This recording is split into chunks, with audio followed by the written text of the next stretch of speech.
lie low, won't don't run with the clan. Only trust instincts and be one with the plan. Some days, some nights, some live, some die in the way of the samurai. Some fight, some bleed, sun up, sun down, the sons of a battle cry. Some days, some nights, some live, some die in the name of the samurai. Some fight, some bleed, sun up, the sun down, the sons of a battle cry.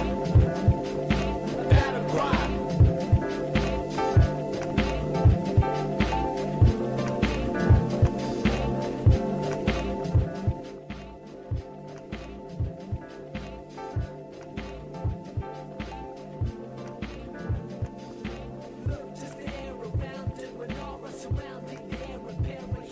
Howdy, howdy. It's your old pal, Tiki the Hut. Thanks again for joining me on another Too Late Tonight with Tiki.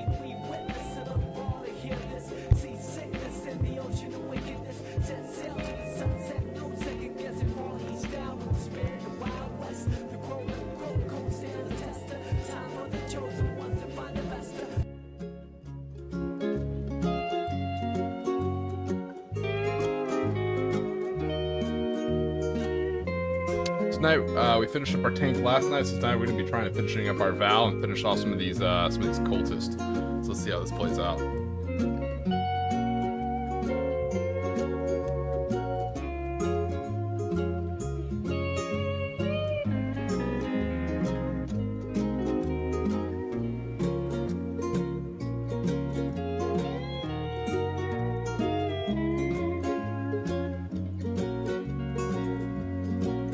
Tonight I'm actually joined, because I do not work tomorrow, so I'm joined by my loyal co-host, a mixture of sugar-free Red Bull and high-strength coconut rum. So it should be a good night.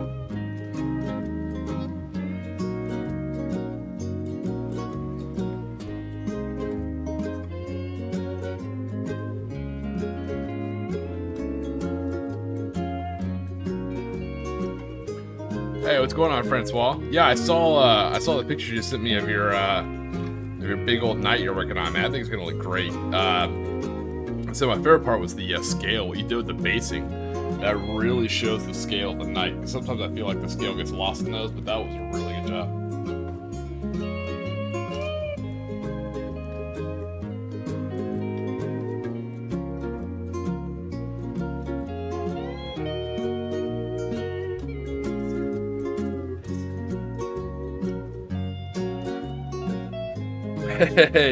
Hey, thanks, man. I appreciate it. Yeah, I actually made that song. That song's available on my YouTube page. You can use it for whatever you want. I actually made it using a AI program. It actually it's kind of a reference for my bolt action army. All right, take it easy, friends. Well, hey, man, thanks for checking in. I appreciate it, brother. But yeah, I made that AI song as a joke for my bolt action Conflict 47 army. It's pretty funny.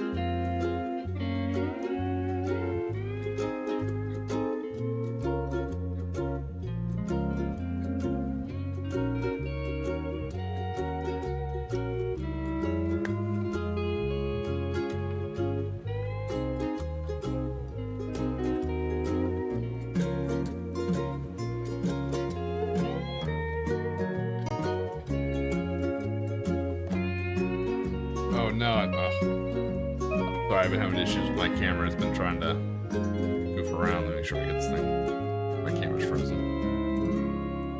This camera's been nothing but a pain for me.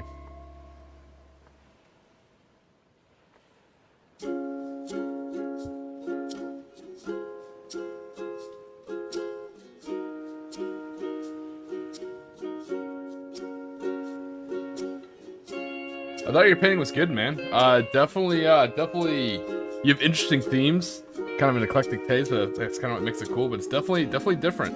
But the skill set, however, like your modeling's a little bit different, nothing wrong with that at all. It's kind of a cool taste, but your painting skills look very, very good. I'm kind of curious, have you ever painted a large army before? Like, I'm talking like 100, 120 individual 28mm models, like a big horde army?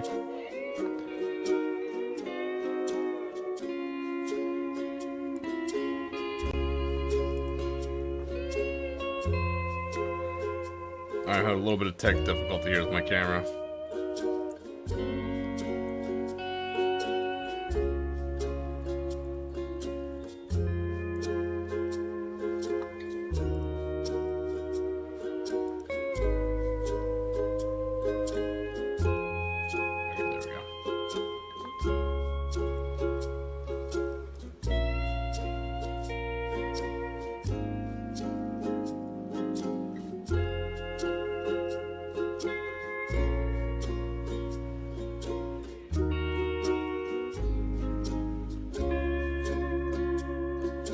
Oh, hey, thanks, Francois. I appreciate that, man. I'm sure that'll appease the algorithm. I greatly appreciate that. Thank you.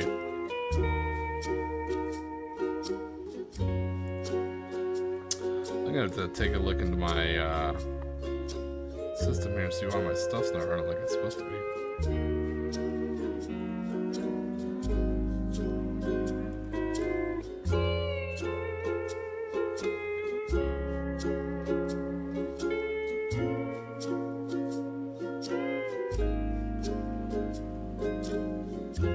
Yeah, Monday's definitely gonna be a day to fix all my stream elements, my OBS, all that fun stuff. It's just not one to cooperate. Alright. So you can see some stuff change on the screen. Bear with me here. It's just me trying to fix some stuff on my side. There you go. At least I got the camera working. That's half the battle. Hey, Evolution of Gaming, what's going on, buddy? You caught me in the middle on trying to discipline my tech priest for not doing their job. Spoiler alert, I'm the tech priest. Other than my not logging in soon enough to get my OBS, make sure it's all squared away. Everything's going pretty swell, actually. Yeah, I saw a lot of the models you posted in NextVid's Discord. So I saw a lot of the models you painted. I think they look good, man. Like I said, you definitely have a skill set.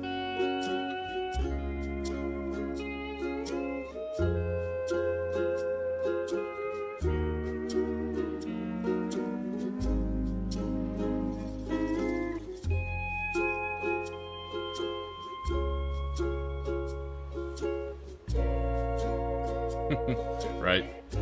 Ah, there we go. Okay, cool. It looks like now I got everything running. I got my camera running. I got the text chat up on screen. All right, there we go. Gonna have to replace the toaster for the damn tech priest. Give him something to do.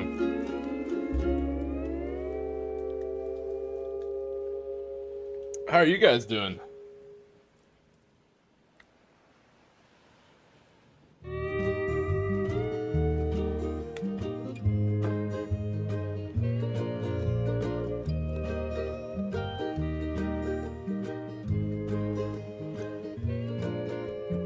So this model I'm painting right now is actually a kit bash. This is going to be serving as the adjutant, or the senior NCO, for the second lieutenant, or at least what it was in second edition. I haven't read third edition rules for bolt action yet. But this model was fully kit bashed from, I want to say I used Frostgrave, their wizard box. You don't get a lot of models for the money. I think it's like 20, 25 bucks, and you only get 8 models. But they have a lot of bits, a lot of different arms, a lot of different gear. So for this guy, I like the robe look on him from the Wizards. So you can tell he has the fez, he has the robes. I gave him the 2 books, because in the Mummy, you know, Book of Life, that one's going to be gold, and Book of the Dead, that one's going to be black. He's got some ammo pouches. On the back, he's got his assault rifle, his Stick 44 ammo pouch. So, this is just a full kit bash. I love kit bashing models because that way, you know, they're unique to you and no one else has those models. Hey, what's going on, Matthew?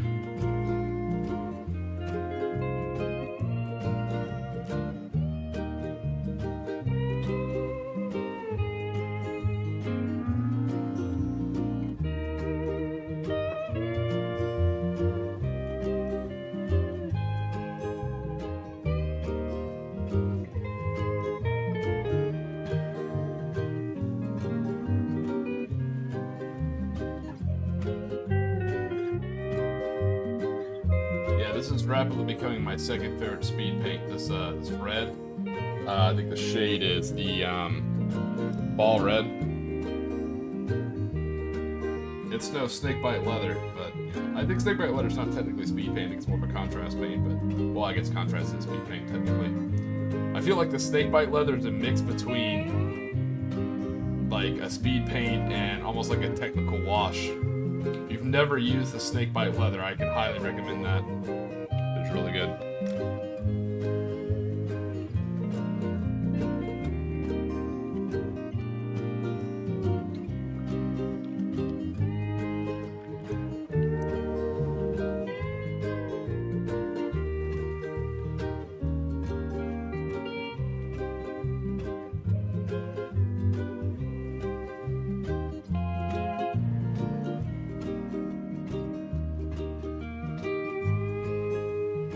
So for those of you joining in, I usually stream only for about 2 hours, but got a day off tomorrow, which is pretty nice. Nothing really planned, so I'll probably stream a little bit longer than usual. Feel free to stay in or drop out as need be. No worries. If you feel like chatting, definitely throw it down in the chat. I'll talk with you the whole time while I try and finish these cultists.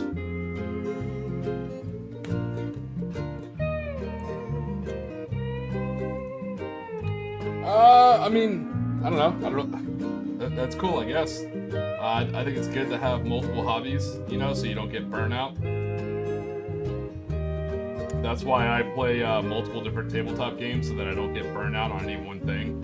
You know, like I can only do historical stuff or like, you know, military sci-fi so much. Then I'll want like a break for some fantasy. So yeah, if you have other hobbies other than painting, I think that's healthy. Not quite sure the answer you're looking for. I think it's common. I don't want to say normal, but I think it's common to have multiple hobbies.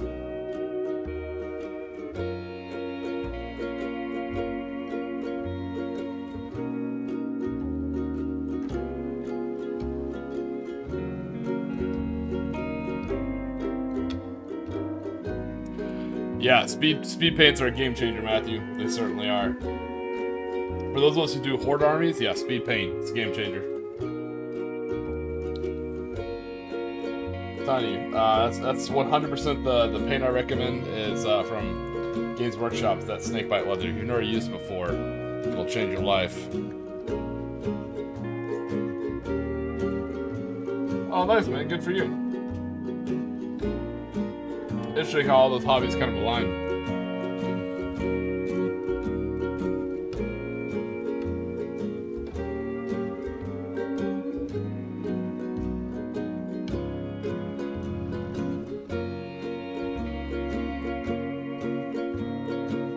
It's important to have hobbies, no matter how late in life you find them. You know, once you find them, kind of hold on to them.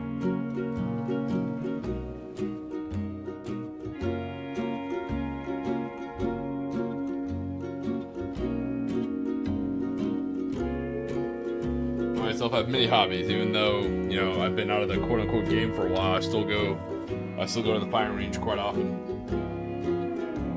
I actually write a little bit. I've never listened to anybody writing, but I actually write a little bit. And I swim. I spend a lot of time in the water because of where I'm at. It's very adjacent to different water types, so I spend a lot of time in the water, particularly in the summer. That's kind of why I disappeared. I disappeared for like a solid 3-4 months. I was helping teach a course. So every now and then I dip into my old life. Matter of fact, some old war buddies actually reached out today. It was quite nice. I guess one of my old troops was just thinking about a funny memory we had. We all kind of chatted for a while. Very nice, very healthy.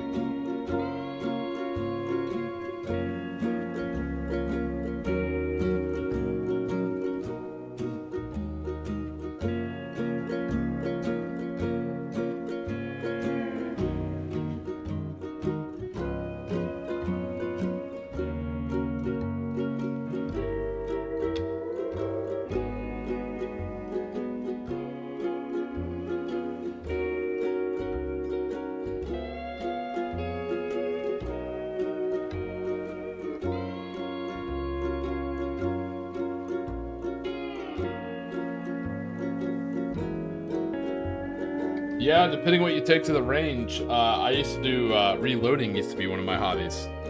Speaking of math and stuff like that, I used to love doing reloading. Now I have so little time off that it's just a cost analysis. You know, how much time does it take to do reloading versus how much cost am I saving? You know, per round of the range. So I still reload a little bit here and there, nowhere near as much as I used to, but I'm down to about 3 calibers that I reload now.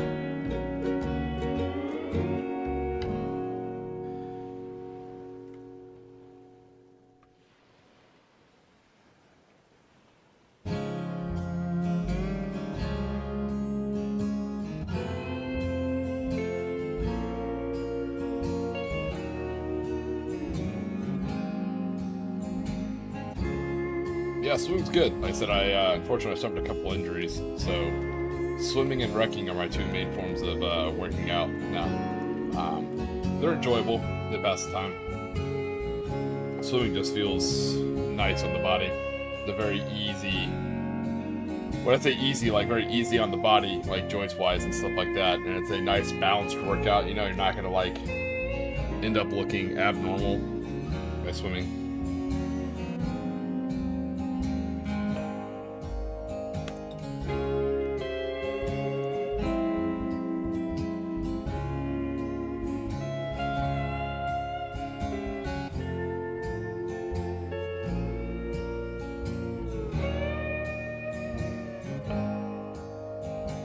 In my humble opinion, I think it's good to balance your hobbies.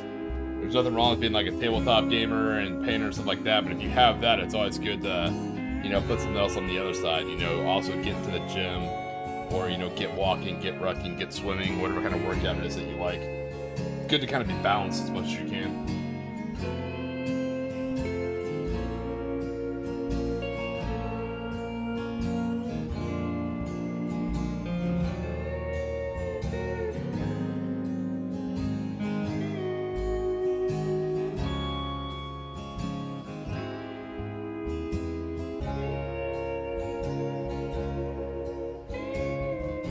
It's not just me. You guys don't know this mini wargaming Dave.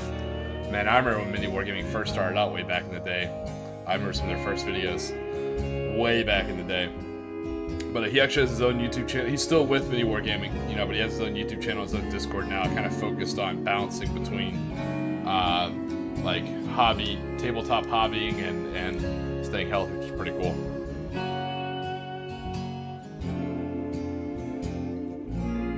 Yeah, pool maintenance is a pain. Pool maintenance that's the number one thing that'll stop you.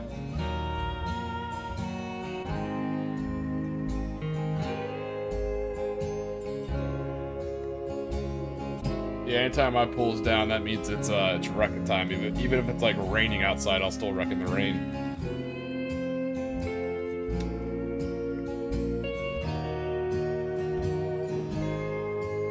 But it's also good motivation, you know, when it's like nice outside or when like the pool's actually operational, you know you have to get that pool day in, because who knows if it'll be open tomorrow, you know?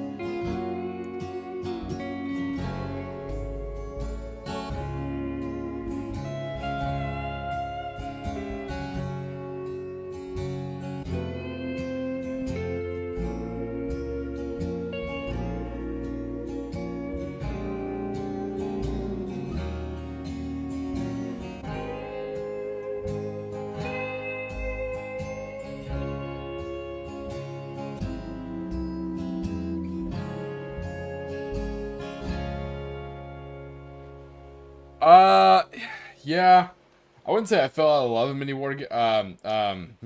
I've always enjoyed it.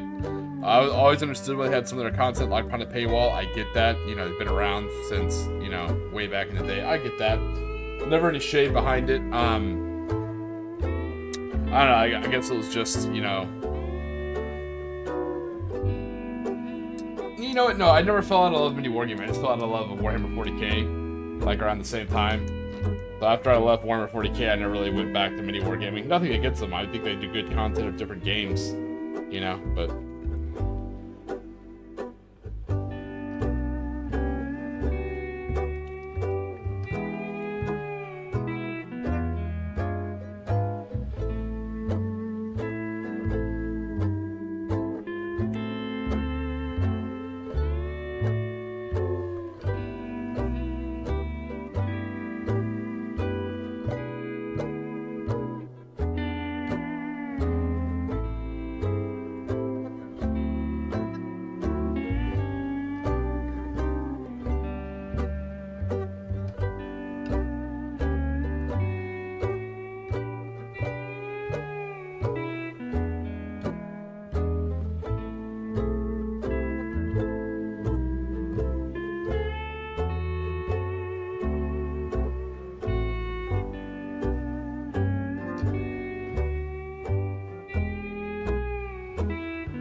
Yeah, I actually got a buddy up in Canada who's been to the mini wargaming bunker. Said it was pretty cool. He definitely enjoyed his time there. I don't think I'm a good enough player to visit or be there, or at least not on camera. I enjoy playing. I'm just not like super duper competitive, so I'm mostly just there to have fun.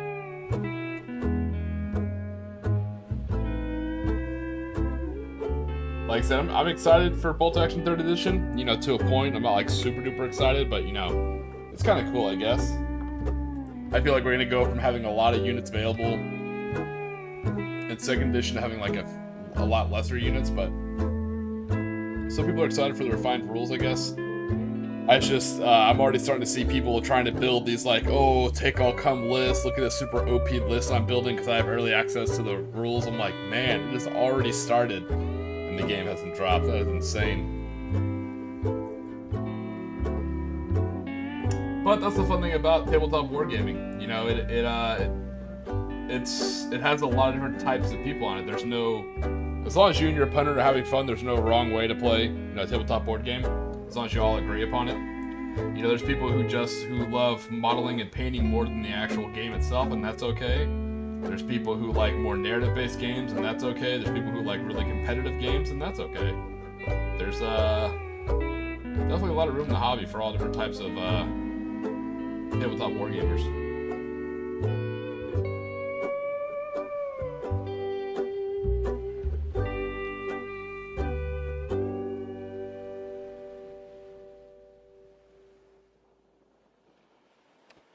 I think it comes out at the end of this month. Like I said, I'm tracking it, but I'm not tracking it that hard because I said I'm mostly main Conflict 47 myself, Matthew. But when it drops, I'll just saunter on down to my local friendly gaming store and purchase a copy from them.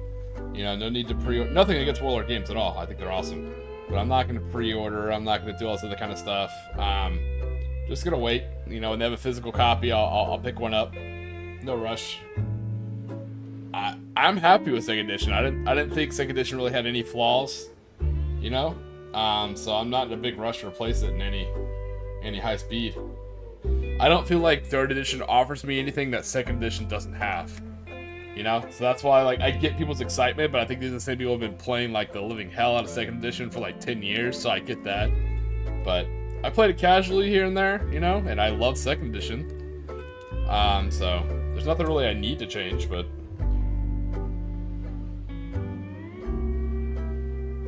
People were like, oh, I can take more tanks now. I was like, oh, you always could with Tank Wars, you know? Or your own scenario.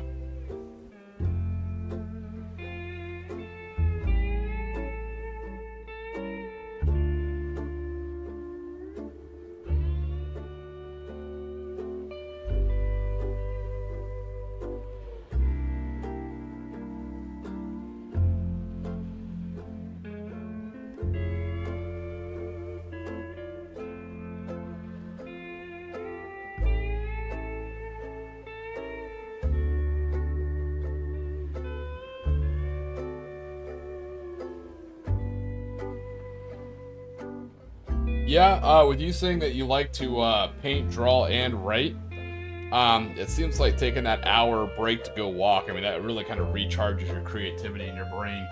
So that probably does a lot of good for you, man.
Matthew, what first got you into the hobby of tabletop wargaming? Like, what was your first game? What sucked you in? If you don't mind me asking, of course.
Nice. Yep. Yeah, that makes sense. Sounds like it was a good set. No, I got hooked myself. I think I was hanging around Barnes and Noble. Sorry, before that, I think I was visiting probably a cousin. I think up in the Northeast, and we just came in from playing like some street football, you know. And I'll never forget. So this shows you how old I was. This had to be around 2000 or 2001. Because he was showing me Twisted Metal Black. I was like, oh, this game is awesome. He's like, oh, I think that's cool. He's like, you should see my Necrons. I was like, what the hell is a Necron? So he showed me Warhammer 40k, and he had a set of Necrons. Like, these are like the coolest things ever. You know, like robot skeletons. It's fucking awesome. Then from there, I think maybe a couple years after that, I didn't really think about it again.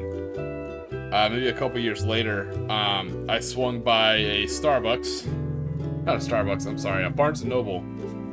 And I was looking just for a sci-fi book, and I was looking on the cover of the books, you know, what looks cool. And I came across one of the Gaunt's Ghost books. It was the Guns of Tanith.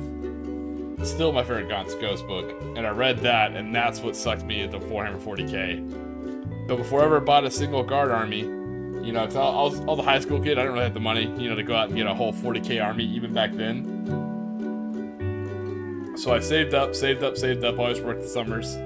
I saved up, and then I got a starter box for Battle Fleet Gothic. To this day, obviously I'm biased as all hell, but to this day, probably one of the best starter boxes for a tabletop war game I've ever seen. The Battle Fleet Gothic box was legit. I want to say you got like 6 Empire cruisers and 6 Chaos cruisers. They were pretty well balanced. You could kind of customize them a little bit. Had all the rules, all the stuff you needed. And it was at the little whippy red rulers. Oh, absolutely amazing.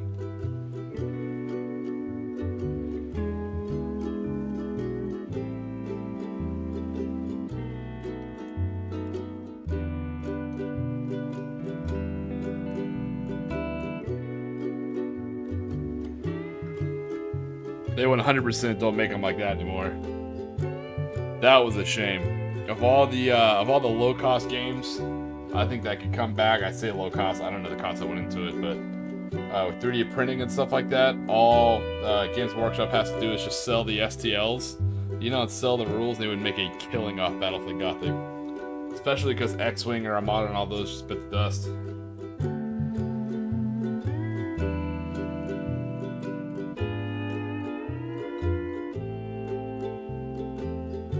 All right. Oh yeah, I'm old as shit. So I didn't actually play Warhammer 40K. It wasn't until I had been in the military for a good like until I had like some disposable income and I was happily married. You know, that's when I got into Warhammer 40K. I'll never forget. I built my first models like while I was in transit between 2 stations in a hotel room. I think I came into the hobby in 6th edition. I played a lot in 7th, and I think I left around 8th, like at the end of 8th.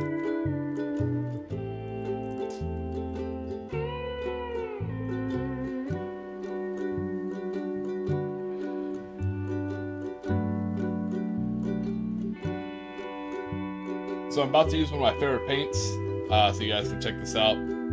If you do pick up any GW paint, this is always the one I highly recommend. This and the black spray primer are the 2 Citadel things I actually do 100% recommend. This leather is amazing. Depending on how aged you want your leather to look, you can just put on 2 coats. And literally the harder, like you can paint, you can like kind of heavy hand your paint a little bit, and you can actually almost put in like a crease mark kind of. It's very interesting.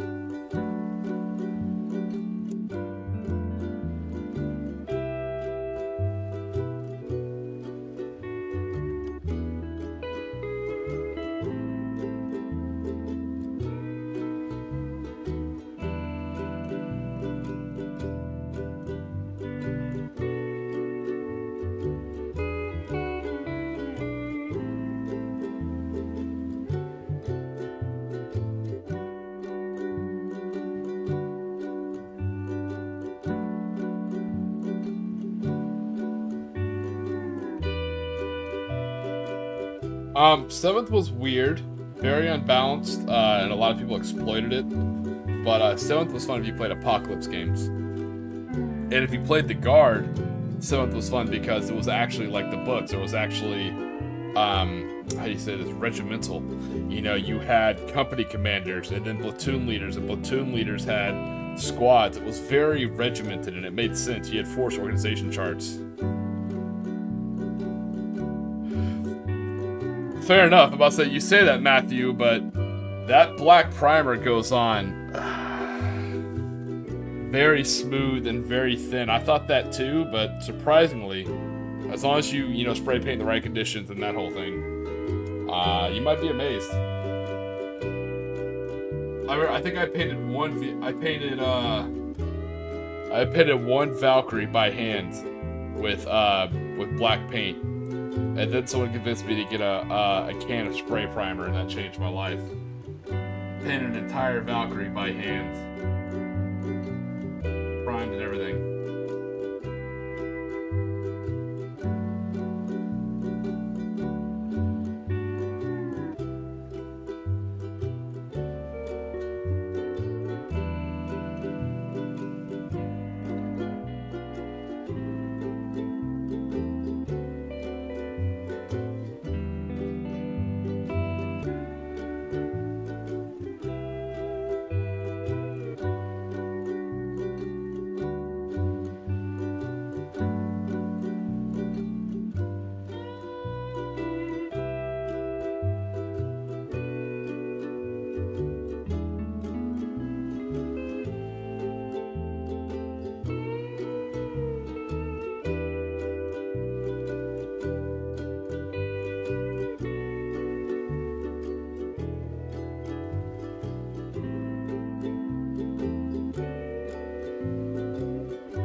Batch painting at its finest. Just hit the main stuff and just go back. I don't fix my mistakes as I go. I wait till the end, then I do like a touch-up phase, and I go back and I fix all my touch-ups. Find it a lot easier that way.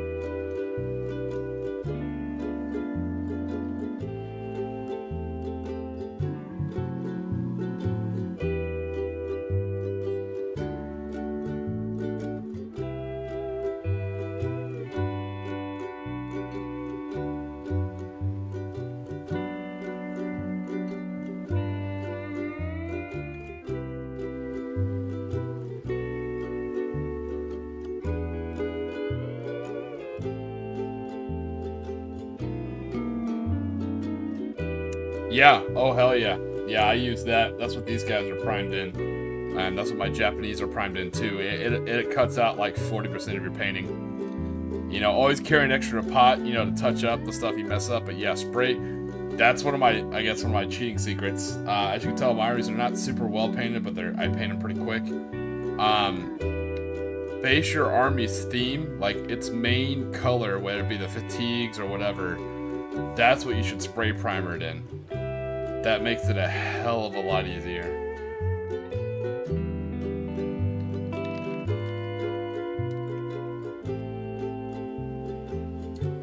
This is a good example. These cultists are taking me a while because I hit them in Sandari Dust. Then I go back and paint their uniform red and then do all their gear and accoutrements. For my Japanese, I hit those bad boys with Zandari Dust, and then I just hit their helmet, their web gear, and some of their stuff, and they're out the door ready. You know, so.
What do you mean by you're surprised not more people do what?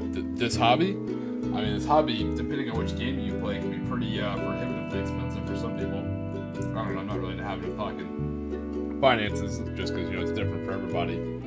But also in a world of so many different game systems and games on your phone, and, you know, the next big video game being dropped, you know, next month or stuff like that, going all the way back to building models by hand and painting them is sometimes it's just not something people are looking for.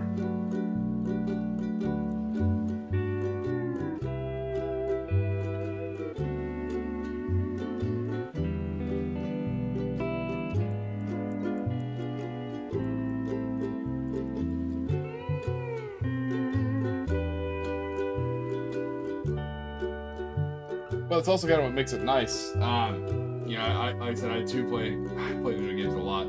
I actually just got done playing some games with some families and stuff like that online. But one of the good things I like about models is the sense of accomplishment. Once you paint a model, it's done. You know, unless it breaks, unless you gotta like redo it or rebuild it. So that's kind of nice. You can like look back on your progress, be like, man, what did I do on my day off? You can see your finished tank. You're like, you know what? I relaxed and I knocked out that entire tank. That's pretty cool.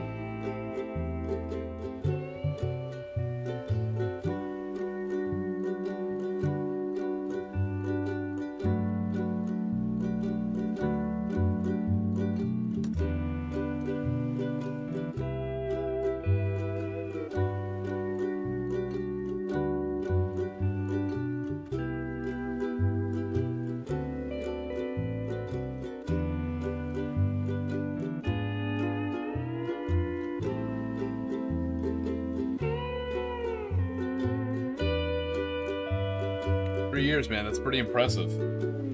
Like I said, I don't know if you've ever done it before, but if you've ever done batch painting before, like if you ever gotten like 40 or 30 dudes ready in a couple days just by sitting down just doing like streamlined batch painting, it could be rough, it could be a little boring, but the sense of accomplishment you get is amazing. You're like, hell yeah, I built all that. It's just pure assembly line painting, man.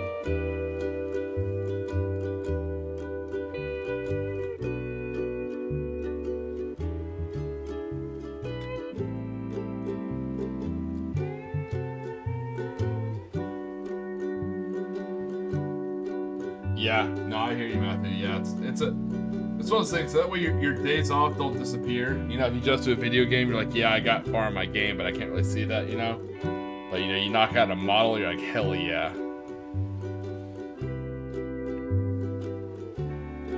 Oh, celebration models. Ah, okay, I see what you're saying. I mean, I don't, so I guess I'm one of those.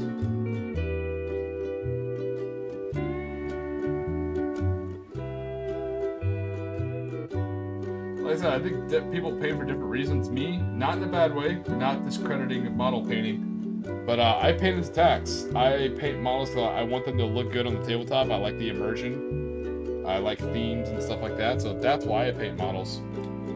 So with that being said, you know, I started D&D painting a lot of models for D&D. But yeah, now, especially if I'm going to take the time to decorate a tabletop with terrain, especially for Bolt Action Combat 47, we actually use like a lot of realistic terrain instead of just like, you know, L-shaped ruins and stuff like that. I want the models to look good on the tabletop, you know, because if you take a picture, you know, it kind of looks good. And if someone took the time to put out terrain and then you show up with gray models, I always feel like it's kind of like a slap in the face of the person who put it together. Now, if gray models are all you have and you're just doing like a friendly game, nothing wrong with that. You know, if you're using like Coke cans and stuff like that, perfectly fine. But if you go to an event where they have terrain, you show up with gray models, I don't know, I feel like it's kind of a, it's not bad, but it's just kind of like a cultural, like a metaphorical slap to the person who put the terrain together. It's like, hey, your event meant enough for me to show up and pay, but not enough for me to paint my models.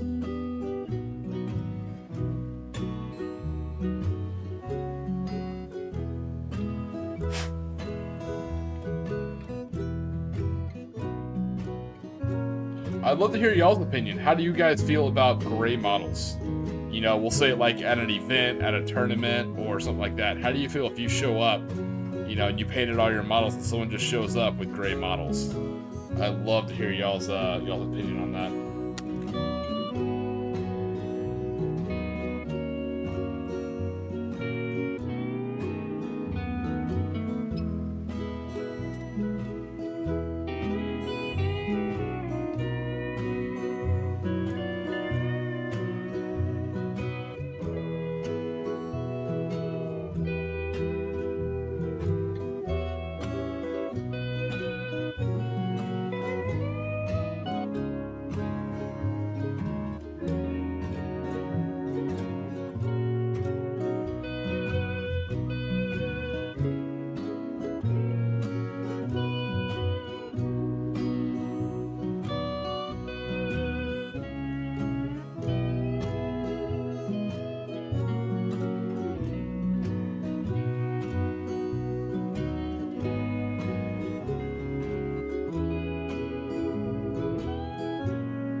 Yeah, I'm about the same, Matthew. Yeah, if it's just a friendly pickup game, if it's just something quick amongst friends, no big deal. But I think at an event, especially if someone else's model is painted, you know, yeah, I think that's what would get me.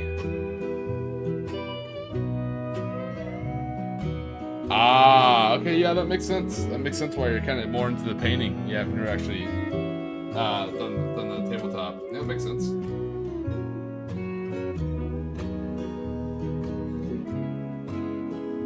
See, I'm not super strict about painting, you know, as long as the model is, what I mean is like, as long as the model is painted. It doesn't have to be good, but as long as like the guns are gun colored, you know, and like stuff like that, you know, I'm perfectly fine, I'm okay with that.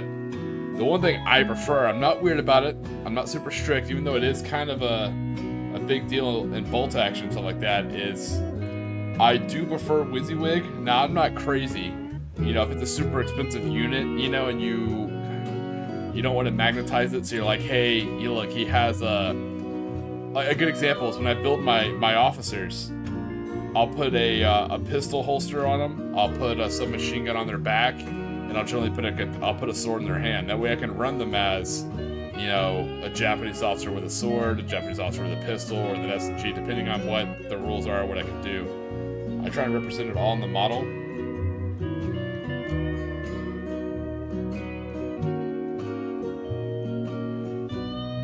Like I said, I'm not saying it always has to be what you see is what you get WYSIWYG, but it can be kind of hard when, you know, a guy has a bazooka and you're like, hey, this is my flamethrower team, you know, and then he has another bazooka team. So if he has like 2 bazooka teams, but one of them's a flamethrower team, I'm like, that's kind of tough. You know, I understand if you want to proxy a model, if you're trying to do a model, that's fine, you know, but you got to work with me a little bit.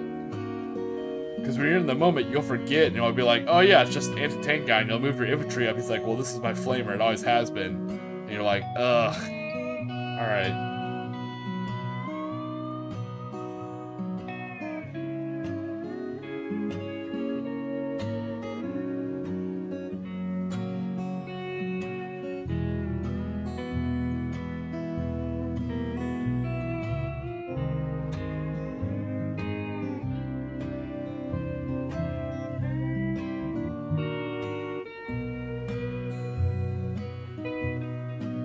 And I'm not crazy, like, you can proxy unit, that's fine, but I think the burden of remembering and marking which unit is which is on the person doing the proxying. What I don't like is I don't like people bringing in stuff that puts more work on their opponent, if that makes sense. It's like, hey, yeah, I had 2 bazooka teams, but I want to try one as a flamethrower. You're like, okay, that makes total sense.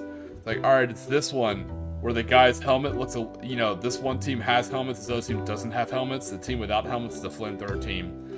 And you need to remember that for the whole match. I'm like, that's asking too much of your opponent, you know? Like, if you're the one proxying the unit, you need to put some kind of designation on them.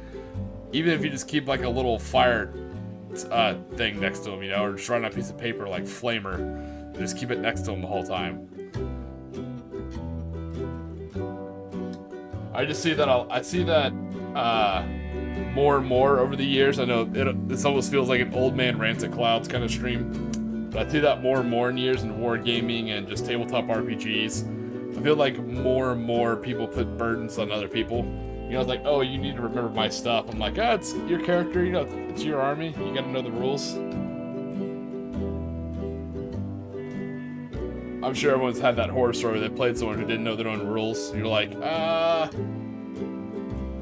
and they're like, oh, that's a rule, you know, you can look it up. I'm like, or, you know, it's your army, you can show me your rules, because it's your army. It's like, I shouldn't have to look up stuff for your army, it's kind of weird. I don't know, I had that happen to me in the past and I wasn't a fan.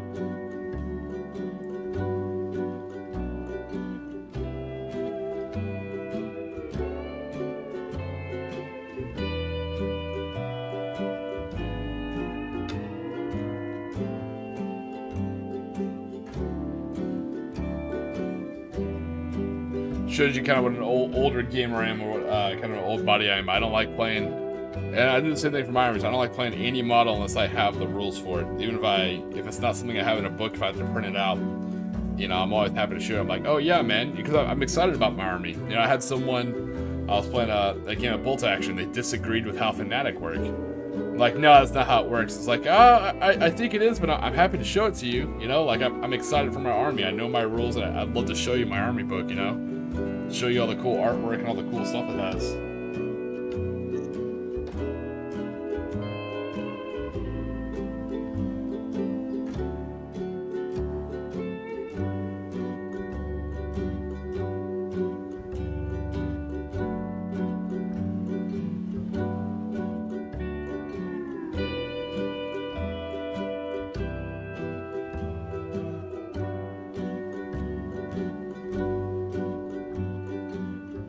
Yeah, it's just one of those things where, like, if no one knows your army better than you, you know, but you should also have the rules to back it up.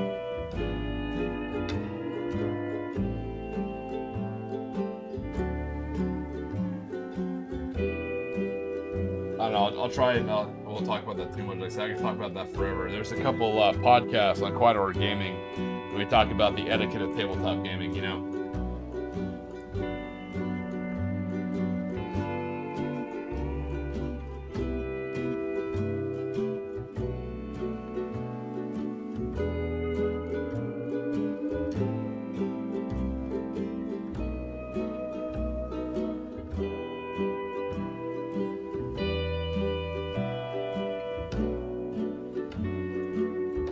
So yeah, the leather's not bad. Like I said, you can actually do different layers. It has the darkness once it kind of starts to dry. Yeah, the leather's a lot of fun, and it really kind of gives that tertiary color that kind of makes your models pop. You know, once you color the leather goods, particularly for World War II models, once you color their leather pouches and their skin, it's almost like a 3D texture effect. Like, you could paint uniforms all day long, it won't do much. And this isn't for like super awesome painting where you do like the whole light thing and all that cool contrast shit. Nah, it's for people who are just like, you know, pumping out like 100 models. Once you get their leather goods and their skin, the models just start popping for you.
Right, like I said, it's easy to get demoralized with batch painting.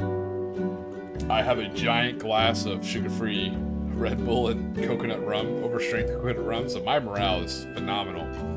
But usually when you don't have that kind of assistance or co-host available, what I recommend if you're doing batch painting is just break them up in groups of 5 and knock out 5. So knock out those 5 guys, leather goods, take a quick break, rest your eyes, then come back and grab another 5 and knock out their leather, you know? And then once that's done, come back to the first 5 and then knock out their pants, you know? Take a small break, come back and knock out the other 5. Breaking in 5 is good. That's what I'd recommend, at least for batch painting. But, you know, here I'm being hypocritical, I'm just kind of going slow, chit-chat and read the comments, or the chat, and slowly working on these guys. But I have the luxury of having a very delicious co-host. Nice.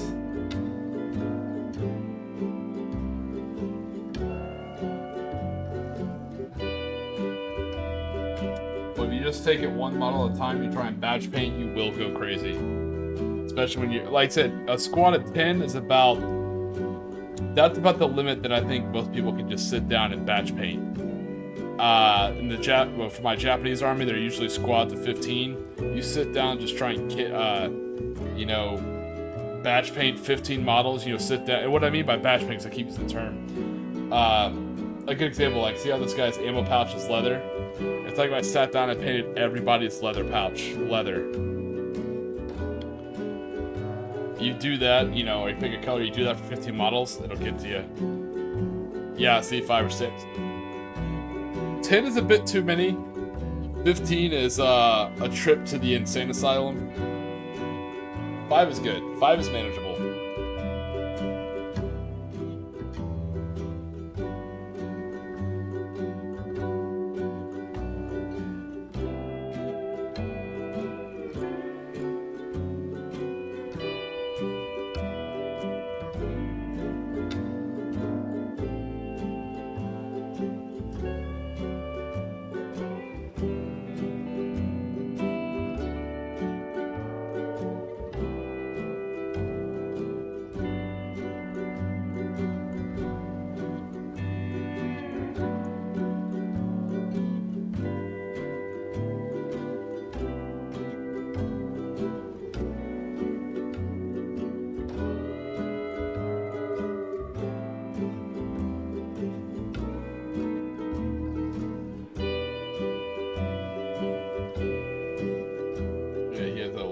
scabbard. He has his SMG mag that put on his back, and he has his Jabara, this little knife.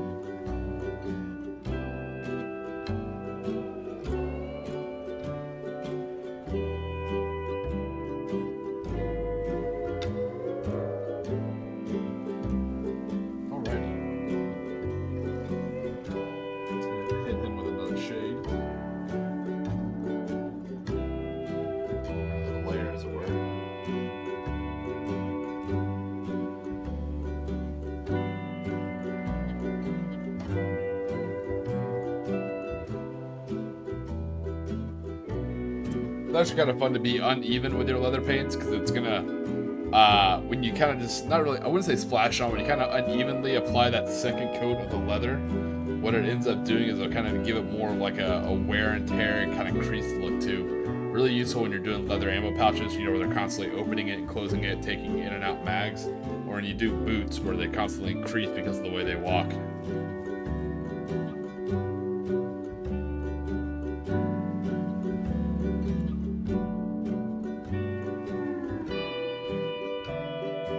Oh yeah, no, same thing. I'd actually love to go to Egypt.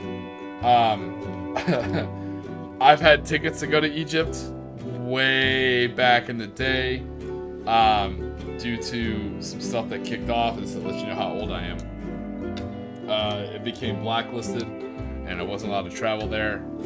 And it seems like every time I get ready to go, something kicks off, and I'm like, son of a bit. I don't want to get into the politics of it, but yeah. We were getting up, we were saving money, we were about to plan a trip to go there, to do like a cruise on the Nile and stop at a lot of the big archaeological sites, and then a current event kicked off, and it kind of made travel in that area not the best of ideas, so I'm like, damn, every time. I want to go to Egypt, I just feel like Egypt doesn't want me to visit, I feel like.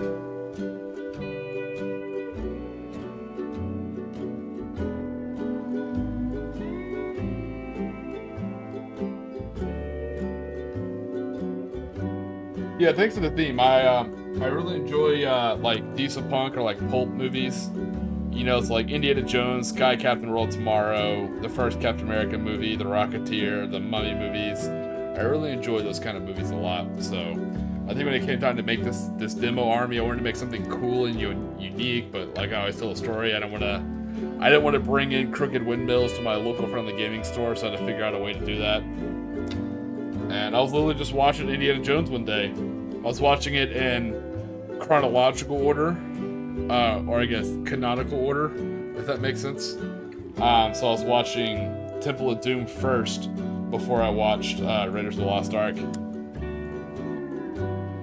And when I saw those thuggies, I was like, you know what? There it is. That's what I'm gonna do my army.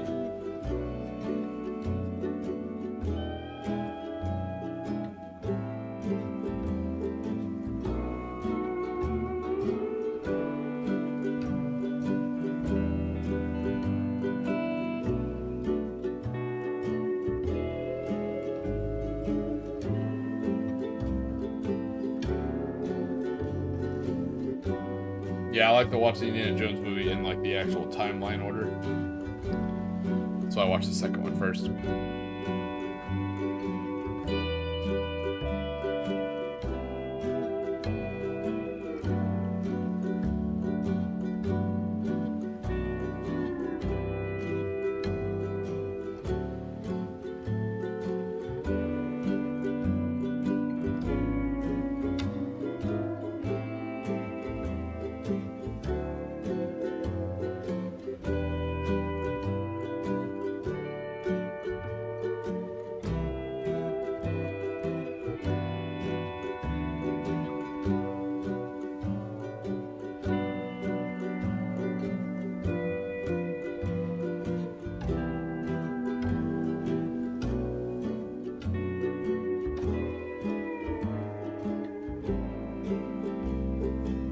was really excited. I had an awesome trip planned, like it was a nice little Nile cruise. I thought it'd be cool. Everything was all set up, and the world, man. You're not the, you're never the main character, you know, in the story of the world. So the world happens with or without you, and the world happened and told me, hey, you're not going to Egypt.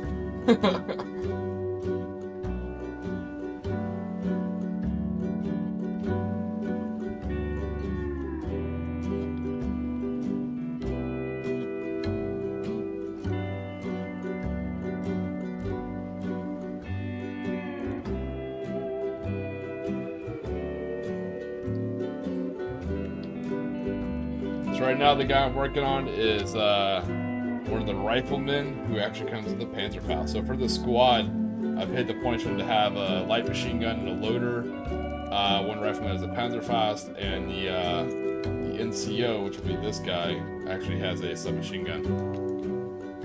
So a very simple 10-man squad, nothing too crazy. It's just a real small little 500-point demo army for Conflict 47. Nothing crazy.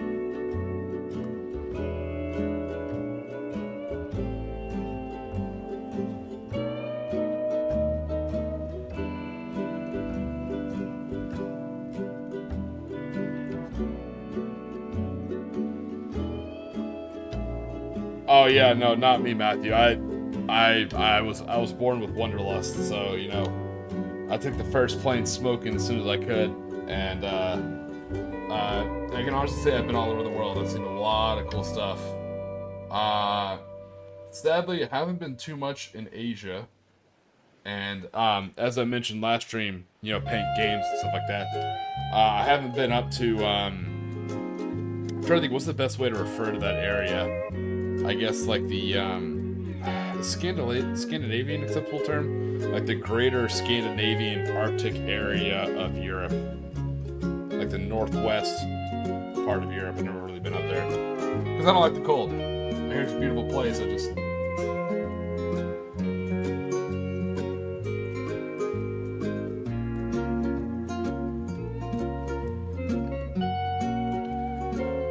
Hey, what's up, Nathan? How you doing, buddy? Hey, banger video today, man. I watched parts of it. I'm still waiting to get Space Marine 2. I'm in no rush, so I'm not watching anyone stream who's actually playing it just because I don't want the story ruined for me. I'm a huge story guy. But I let the video play while I was watching something else. But the beginning was funny. The parts I saw before the spoilers hit, you know, was pretty good. That's why I stopped watching Asmagon's live stream.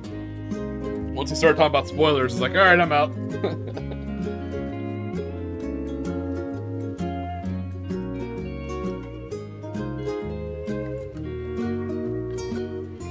Oh no! Oh god, no! Cold is terrible. Cold is the graveyard of happiness.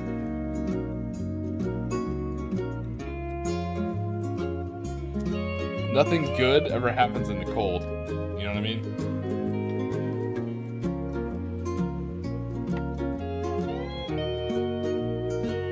Nobody ever said like, oh, I'm so cold, I'm so happy.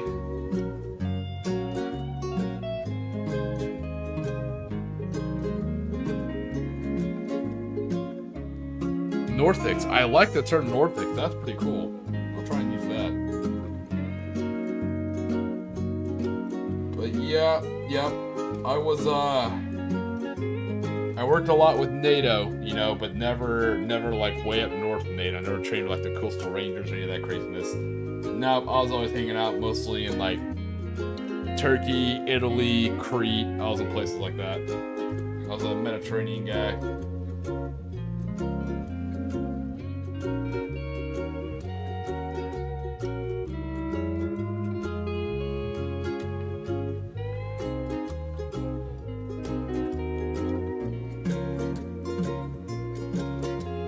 Way too much time in Italy and not enough time in Turkey. Oh god, that's gross. I wear shorts and flip-flops and a t-shirt year-round. But I also live in a normal place where the weather is normal and humans can live peacefully. As long as you can swim, you know, and run away from all the wild animals, you're perfectly fine.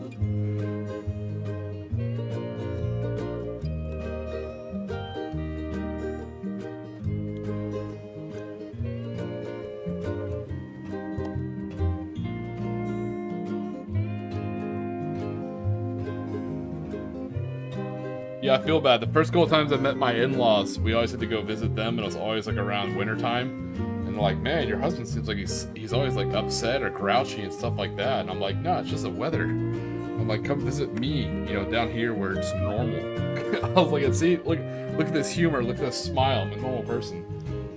I'm not gonna go up there in the Arctic wasteland.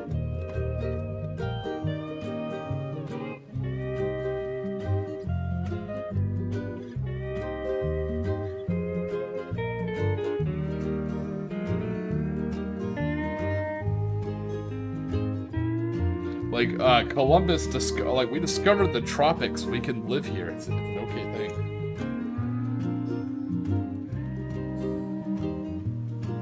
Oh, okay. Well, fair enough.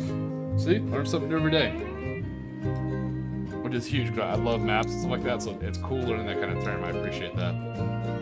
I'm a huge nerd for traveling and maps. Like, would always recommend to my my European audience, you know, if you guys are ever looking for a holiday, at least several years ago when I was there, very affordable, super awesome people, super awesome history. Take a trip out to Malta. I promise you, if you have just a few days for holiday, it's worth the trip to Malta. When I was in Malta, anyways, several years ago, it was an awesome place. A lovely little slice.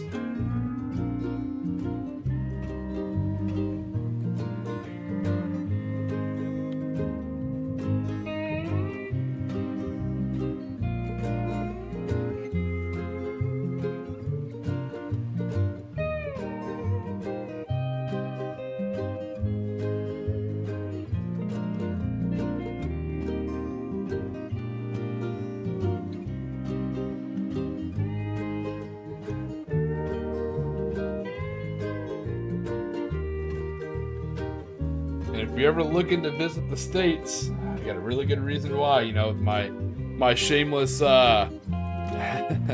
what's up, next vid? Always my shameless plug for my bolt action event, you know, it's probably going to be in September of next year. I'm thinking about bumping it up to September. I'll tell you why here in a second. But, for those of you who don't know, I don't think anyone stole my idea. I made the announcement as early as I could. Maybe somebody told somebody else, I don't know. I don't think anyone stole it, but no one talked about wargaming on a cruise, and then after I mentioned I'm going to do it, then I'm going to do it in October. Then there's something called Battle Barge, which is a Warhammer 40k event that's going to be on a cruise ship in October. So the two big differences, first off, my event, Clash at the Caribbean 2025, it's going to be in September, and it's 2 days. Theirs is like a 6 to 7 day cruise, and so first off, there's no ticket price for my event. When you book a cabin, you get to be in the tournament, you know, as long as you're one of the first day people. Otherwise, you just get to hang out and chill. Theirs is $500 for a ticket. That's just for the event, right? You still have to pay for your cabin on a much bigger and nicer cruise ship for 6 to 7 days. So I think their cheapest room is like $2,300, and that's before all the tax and port fees and stuff like that. It's expensive. It made me feel a lot less bougie and a lot better about mine. Like, mine is just I priced it out. If you want a room by yourself, it's like a little shy of $500, and that's everything included, all your port fees, all your taxes, all that kind of stuff. If you want to share a room with somebody, you know, if you have a friend or a spouse or something like that, it's only like, I think like it's like 300 something if you want a room by yourself, or it's like 150 if you split it with somebody. And there's no additional price for a ticket for the actual event. So it made me feel a lot less bougie about my event. My event's a lot more approachable. I no longer feel crazy. You know, I felt like asking people to pay like $300 for a 2-day bolt action event. But it covers their room, their board, and their travel. I figured it's like, it seems decent. And then I took a look at that battle barge thing. They're like, yeah, $3,000 plus $500 ticket. I was like, fuck that. That's like hard pass. 7 days is a long time to be with a whole bunch of bolt action people. Oh my god.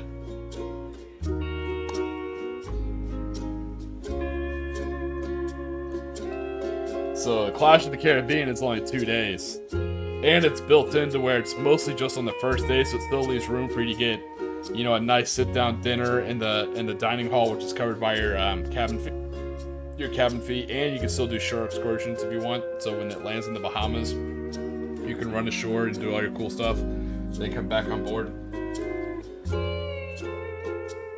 So I now feel a lot better about hawking my Clash of the Caribbean event. It seems a lot more approachable than that like $3,000 7-day Warhammer 40k cruise, which suspiciously came out after I mentioned mine, but that's all right.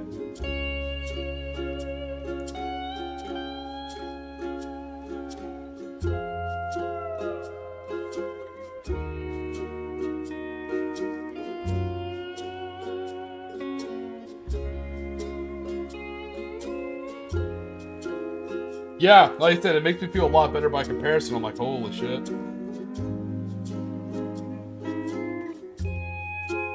Yeah, mine covers 6 meals. You have lunch and dinner covered on the first day. Then you have breakfast, lunch, and dinner covered on the second day. Then you have breakfast covered on the third day. And you get a room for 2 nights. So I'm like, you know, for what you'd pay for like a hotel and meals at an event anyways, like it's actually not bad. In comparison, you know, everyone's budget's different, of course, but all together, just for the challenge, just for a roof over your head. Now, full disclosure, it's not the nicest ship. The ship is a little bit younger than I am, and I'm old as shit. So, but the ship is trustworthy. She's fast. I rode on her myself. I wouldn't recommend anything I haven't done myself. And before I went in the military,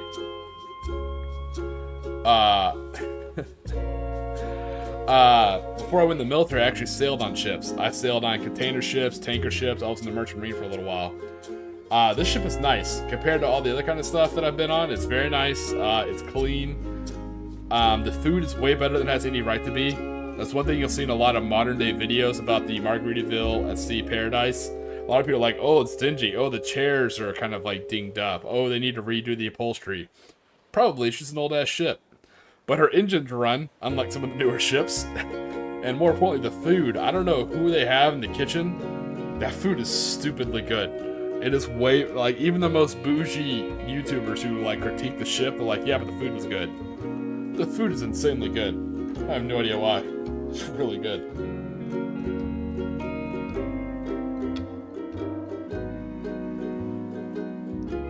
And if you're worried about getting seasick, the best thing is the ship doesn't depart from Florida until about 1700 on the first day, and then it arrives in the Bahamas at about 07 the next day.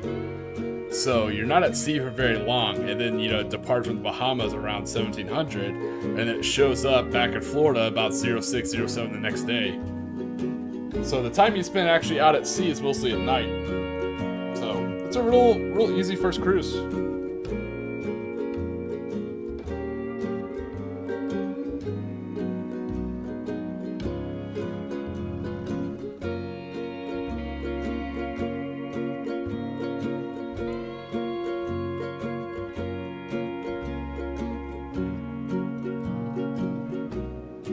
And like I said, I plan on having a lot of prizes too. So for those who do end up coming, I guarantee you. I can't guarantee. Well, I shouldn't say guarantee, but there's a very good chance you'll probably make your money back just the prizes alone. You know, I've already got a lot of stuff kind of racked and stacked for the prize thing. So my goal is that everyone who plays in the tournament goes home with something.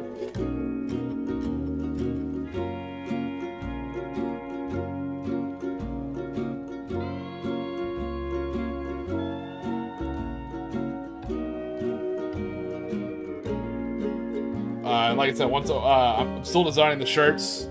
I had to work a lot today. But once I have my shirts out there, if you purchase a Tiki the Hut shirt, first off, I'll appreciate it. I'll say thank you. Secondly, I don't see that money. That money goes directly into a what are those called? I can't think of the term off the top of my head because I'm old, tired. PayPal. It goes to a PayPal. Yeah, it goes to a PayPal account, and that account is only used. And I'll say what's in it every month. I have no problem doing that. That account is only used to pay for stuff for that cruise, and not stuff for me, but it's used to pay for, you know, the rental cost, you know, per hour for the gaming room, or it'll be for prizes for the event and stuff like that. So any proceeds that come from the shirt purchase directly go towards the Clash of the Caribbean tournament. And I plan to hold it every year. So if you miss one, no big deal. You know, there'll always be a slot for the next one. As it gets more and more popular, maybe we can get it bigger and bigger. That'll be pretty cool. But it'll never be that Battle Barge level of crazy. It'll never be a 7-day cruise. It'll never be a $3,000 ticket. No, kiss my... Oh, hell no. I feel like that goes against the whole laid-back Tiki style.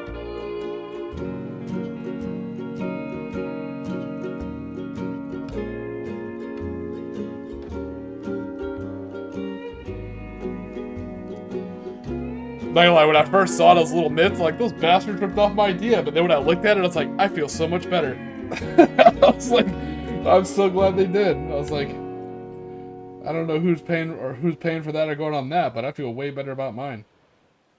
If you guys have any questions or any interest about the Clash of the Caribbean event, definitely let me know. I'm happy to answer any question about it.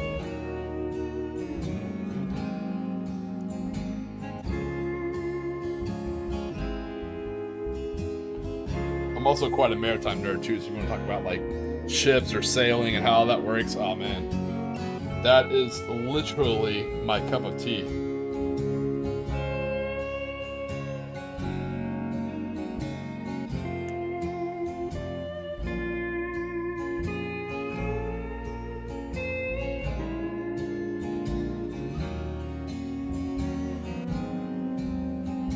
Right?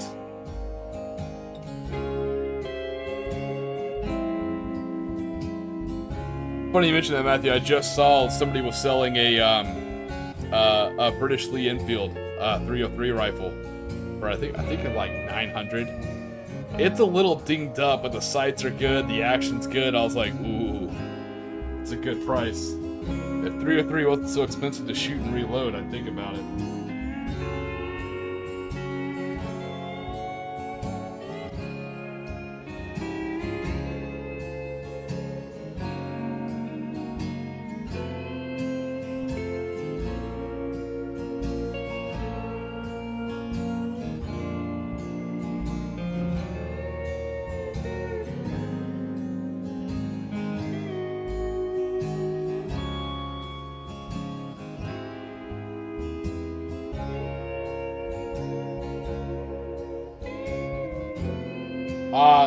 Yeah, no, I appreciate that, Nathan, but no, it'll be such a small, chill event, man.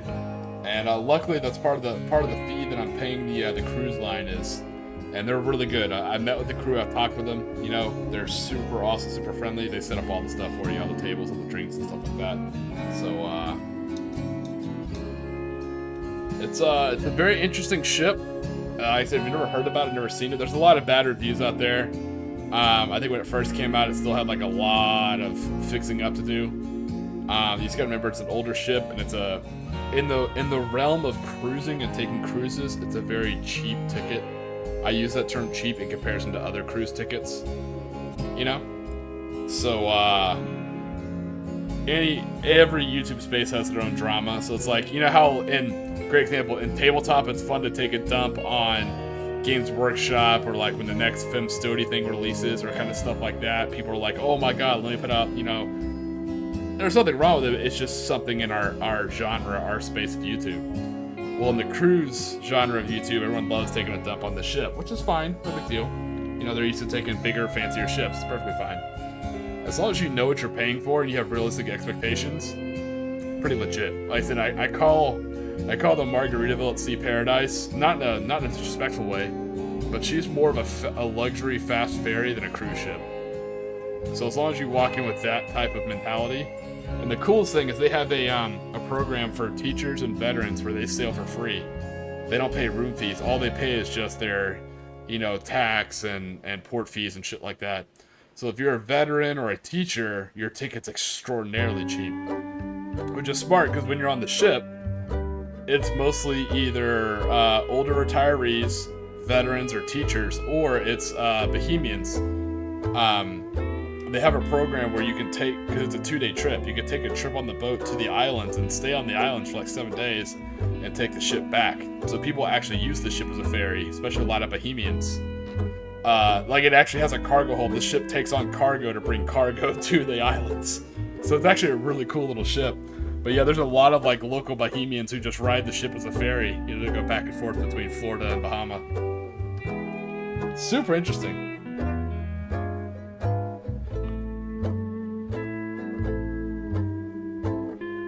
Yeah, man, anything you don't know about the tropics? I have been in and out of the tropics. It sounds way cooler than it does. But some of it I can't talk about. It's government work. But I have been in and out of the tropics a lot. I enjoy it. I think it's really cool. There's no place quite like it. If you need like little realistic details for your story, let me know. I can kind of drop in some stuff for you. Yeah, writing a story that takes place in the tropics is a lot of fun.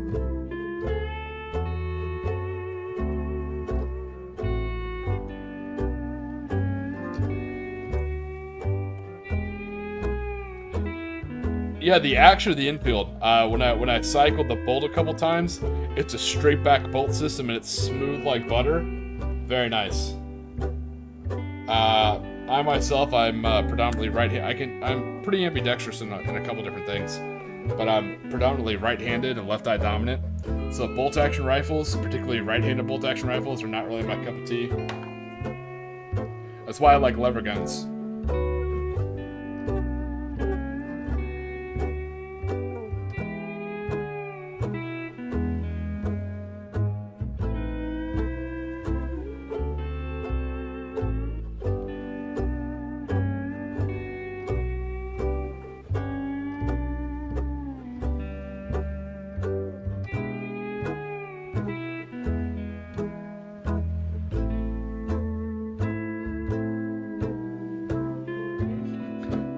Nope, never been lost in the Bermuda Triangle. It's kind of a hard area to get lost in if you know what you're doing, as long as you have good weather. A lot of the stories where stuff gets lost, like when you read it as a kid, or when you read it and like not know that much about, not in a bad way, but you're not like super knowledgeable about navigation, it makes sense. But the second you take like a real celestial navigation course, or you kind of understand how, I think it's probably a joke next vid, so I'm sorry, but you know, I'm just going off on a nerd tangent. When you start understanding how spherical trigonometry works and dead reckonings and things like that, it's really hard to get lost, particularly in a triangle. Like of all the shapes to get lost in, getting lost in a triangle is surprisingly really hard. Unless you're a second lieutenant with a compass.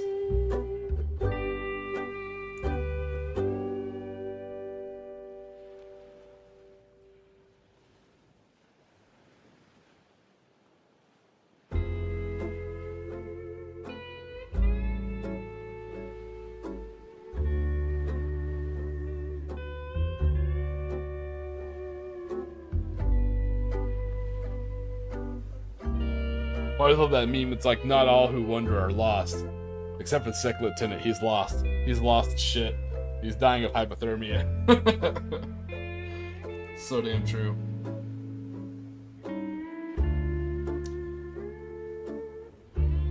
It's actually one of the classes I still teach on the civilian side. I still teach terrestrial navigation, or what they call land nav.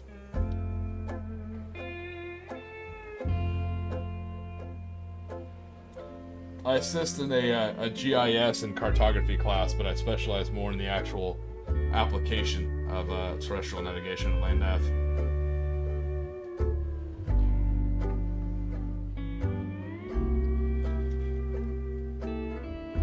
Alright, who still needs some leather goods? Ooh, the girl caught up on leather.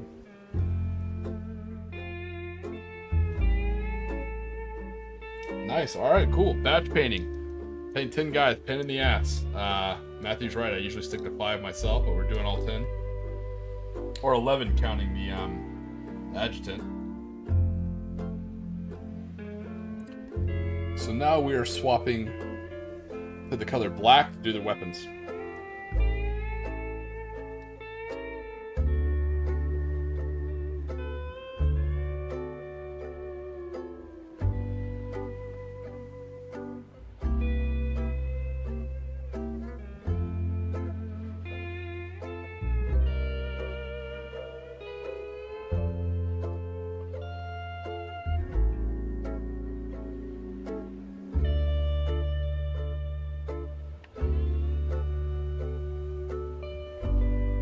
So, what are you working on your stream tonight / this morning, next vid? You got some more Marines lined up? Always like watching your stream. In case you guys didn't know, next vid tabletop, he also streams. He usually streams usually here in like 30 minutes. He streams right after me or a little bit when I end. If you've never seen him paints, it's super enjoyable to watch. He's actually really good.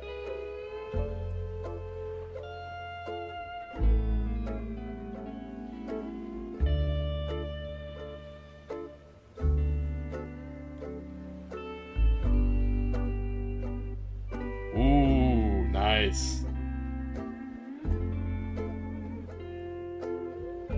So do you do anything different to make like your leaders? I guess for Space Marines it's different because there's fewer models. But like for like Imperial Guard or for like, you know, bolt action like that, do you do anything to make your sergeants, I guess, stand out on the tabletop other than just like the sergeant gear? Do you generally put like a flag on them, or do you do like a different base?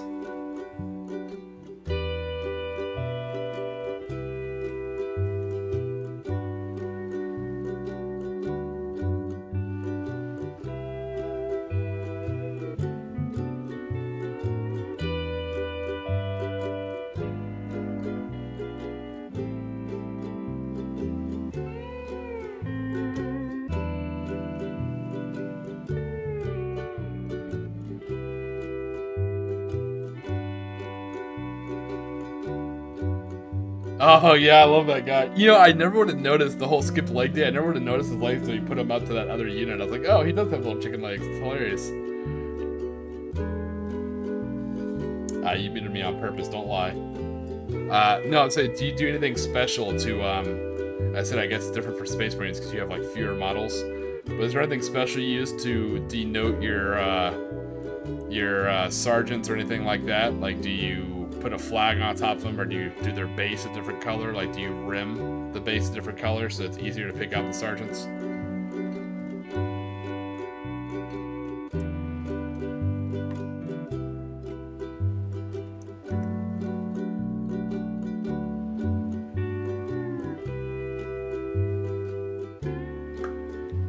Or maybe like no helmet or a different colored helmet.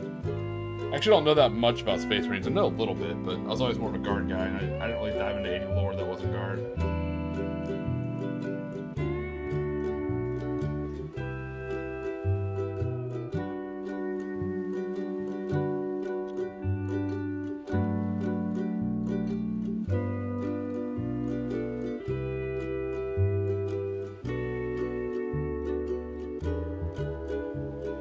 Oh. Yeah, gold will do it. That makes sense.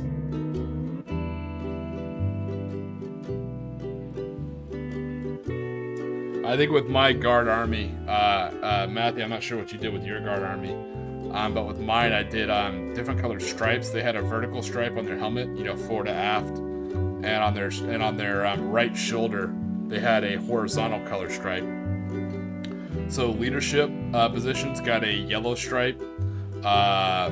Pilots or crew got a white stripe. Regular infantry got a green stripe. And heavy weapons got red stripes. So that's kind of how I was able to pick out my sergeants all the time, because they'd have like that yellow stripe on their helmet and on their shoulders.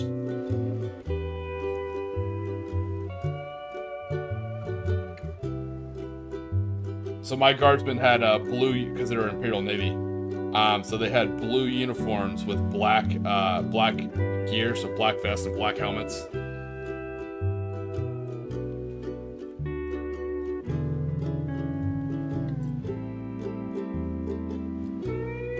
I still have some pictures of them up on Daka of all websites. It's kind of cool. Like I said, I still paint very rough, very fast and very rough, very loose with my painting. But I've come a little bit. It's not even me. I don't think I've come a long way. I think paint have come a long way. Now they're speed paint. You know, my paints are not as thick and slapped on because the speed paints are a little bit thinner. Contrast paints, as it were.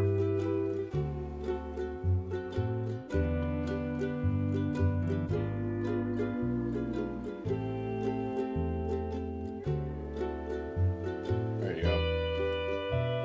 Red robes and black pants, it works.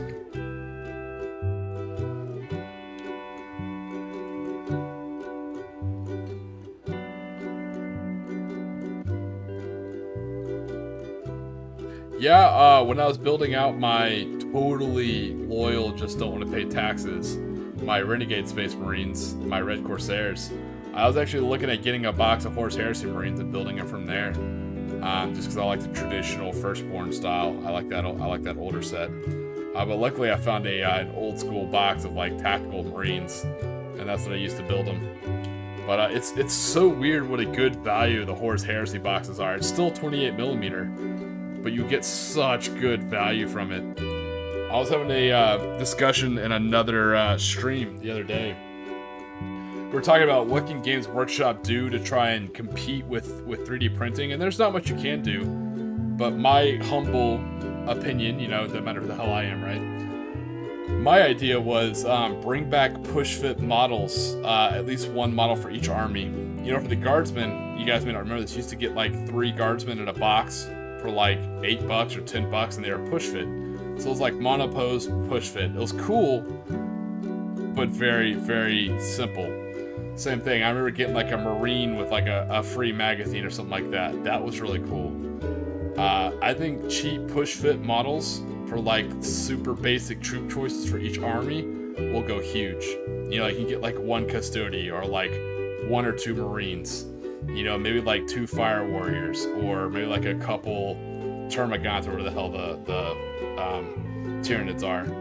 I think having like a very cheap push fit model for each army would be huge. I think it'd bring value back that's not 3D printing.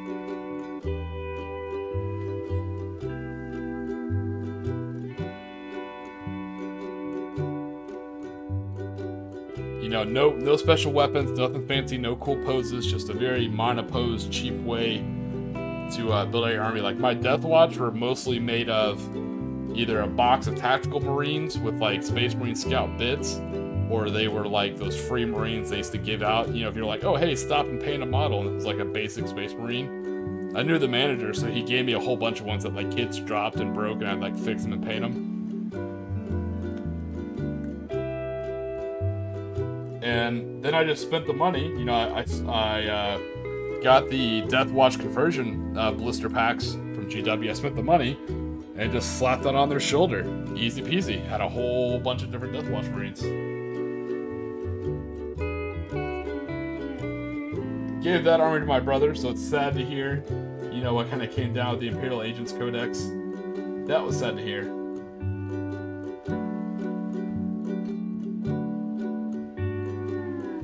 Because at least for Death Watch, it was a pretty big army. I mean, it was several squads, several kill team squads.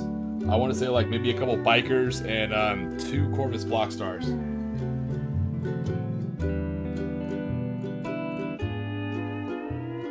Which is weird, because what I'm hearing is they're legending out Death Watch bikers. Which is weird, because that was the whole point of the Corvus Black Star. One of the coolest things, the Corvus Black Star has a ramp in the front. It's a weaponized dropship. So the cool thing about the Corvus Black Star is, what was unique about it, at least in 7th, was it was one of the only flyers you could assault out of. If you had a biker in the Corvus Black Star, you could assault out of the Black Star as long as it was hovering. Absolutely insanely cool. There was even like a picture in a GW book of it, of a guy riding his bike out the front ramp of a Corvus Blackstar. It was probably one of the most baller things I think I've ever seen. Oh, that does sound cool. Yeah, I like the mix of that French blue. Yeah, it's gotta look cool for your Kriegers.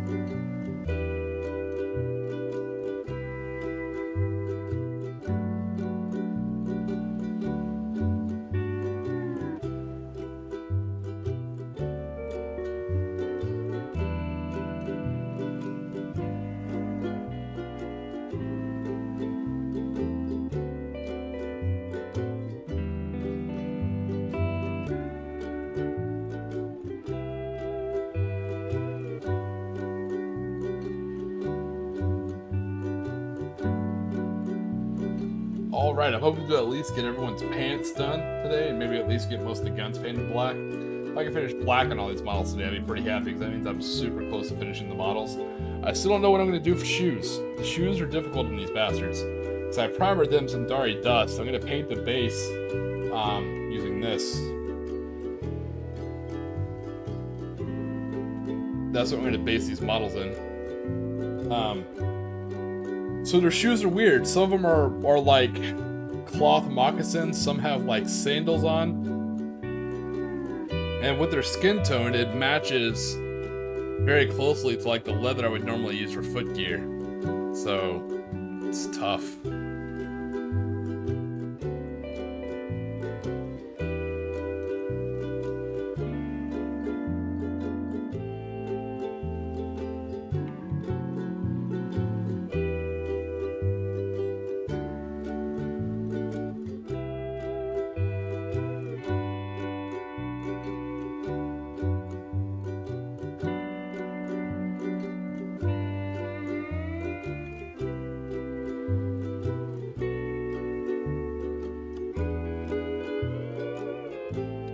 Forgot to do his sling leather.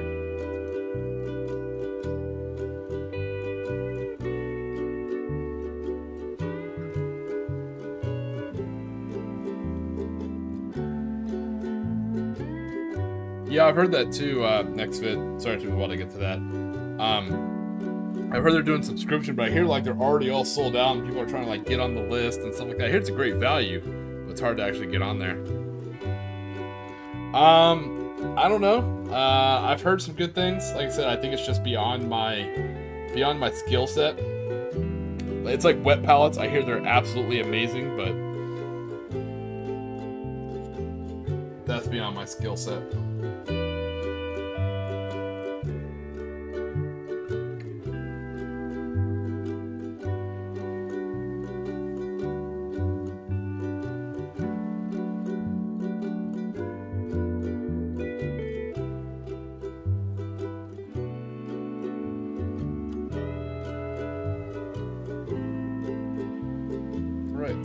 Another man with pants.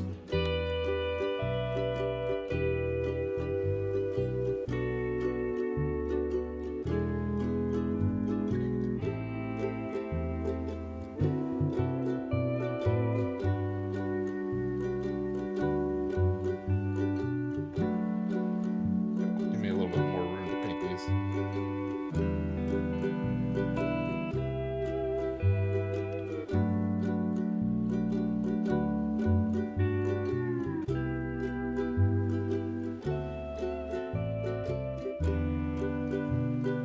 Hoping to get these done pretty quick so I can start running demo games, because I really want to put out rules or videos on how to play Conflict 47, because I don't think it's really been needed, because it's never been that complicated. Conflict 47's always been pretty easy. I think easier than bolt action to play. I said what I said. People disagree.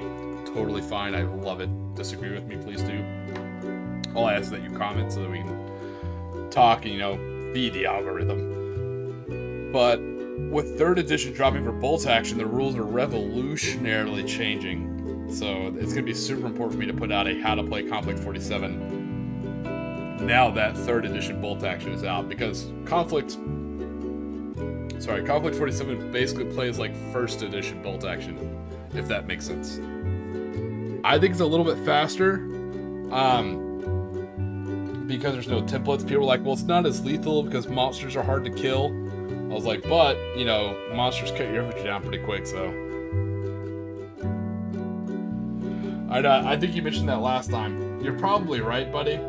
I'm just one of those people where it's just like old dog, new tricks. You know, like I know what I got. I know it works.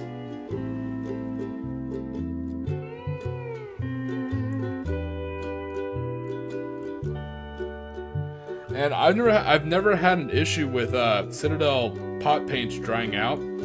I don't know if at first I thought I was just special, but I think it's maybe because of where I am. I said I live in a very humid area, so maybe that's why my pot paints really don't dry out. I'm assuming. I'm grasping at straws here. I have no clue. I'm assuming maybe people in other places in the world, you know, their paint pots dry out a lot more. I've never had that problem. I've gotten 1 or 2 bad paint pots out of like the 100th I bought, so statistically I'm not upset.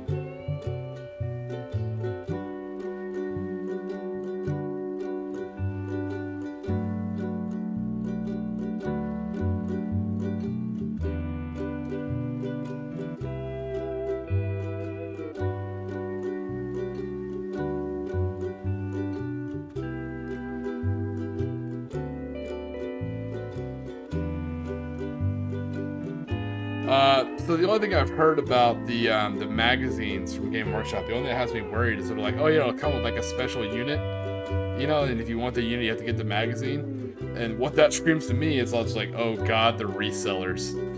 You know, like look what happened to like Black Library books and like special editions. That stuff is insane.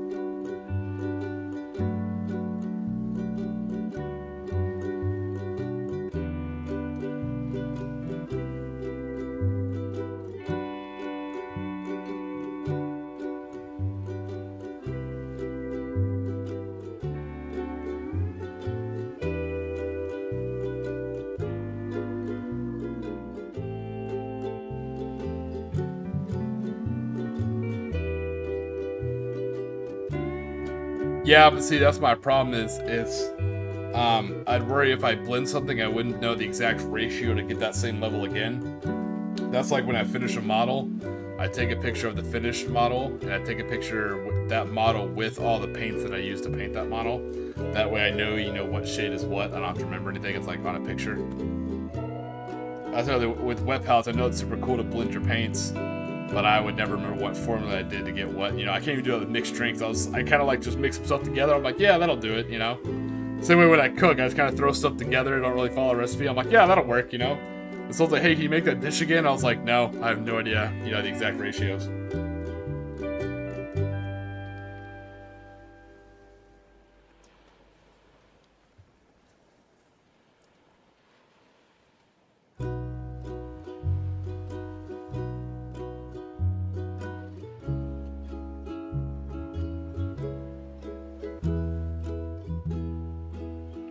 But luckily right now my liquid co-host is a very easy mix. Sugar-free Red Bull and high-proof coconut rum. Very interesting concoction. It's got a very interesting taste to it. It actually just smells like sunscreen, which is kind of funny, but it reminds you of summer, so it kind of works. But it's effective. It relaxes and gives you energy at the same time. Probably wildly unhealthy.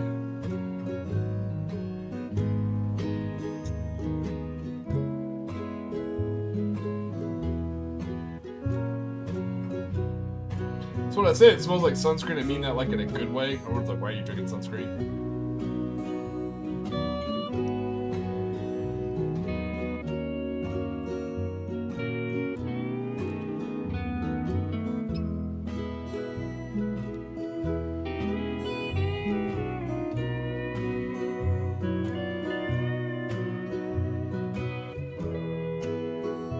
I don't know, if you grew up in a place with like beaches a lot, like you know that the good smell of sunscreen, not like the chemical smell. I don't know, maybe something that can't be conveyed very well.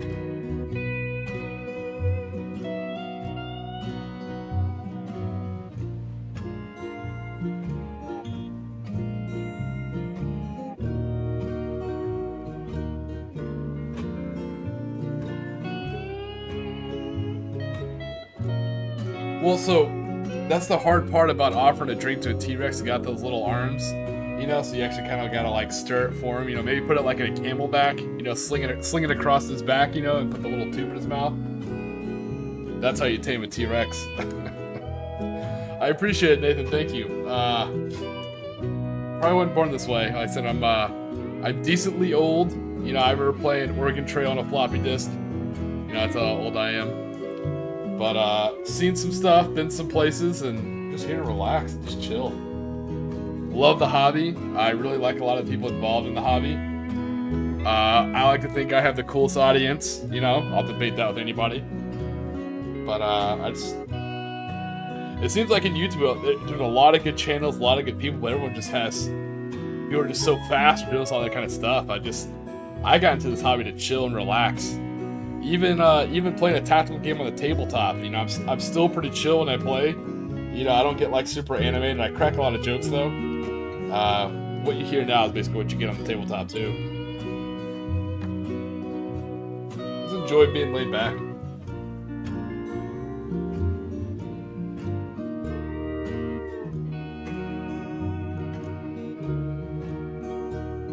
I love tabletop wargaming because it scratches that tactical itch.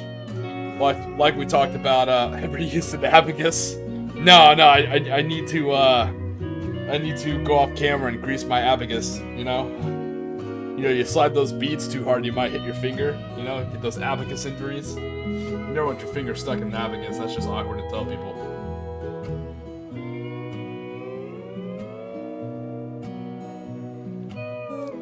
You got good humor, Next Vid. I appreciate your humor, man. Your jokes are generally always on point. Well done.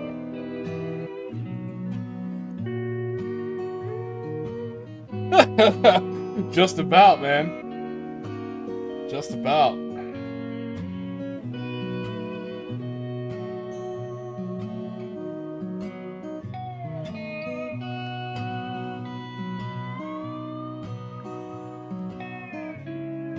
See, I think Oregon Trail was an important game to get school kids to play because it lets you know that life doesn't care about you. It's like, I'm going to be a banker. I'm going to be a preacher. I'm like, well, you both died of dysentery, so who gives a shit? You didn't make it. You died. Nice try. It's a little grim, but, you know.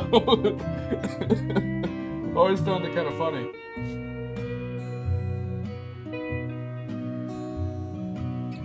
It kind of, not to get all like life philosophy on it, you know, I'm definitely not a philosophizer, you know, like from Dodgeball.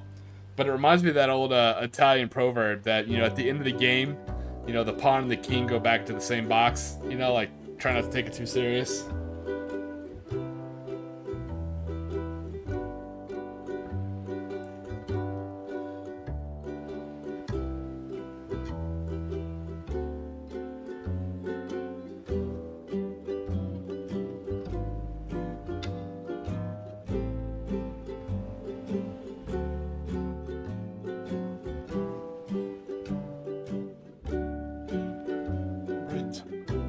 Black pants.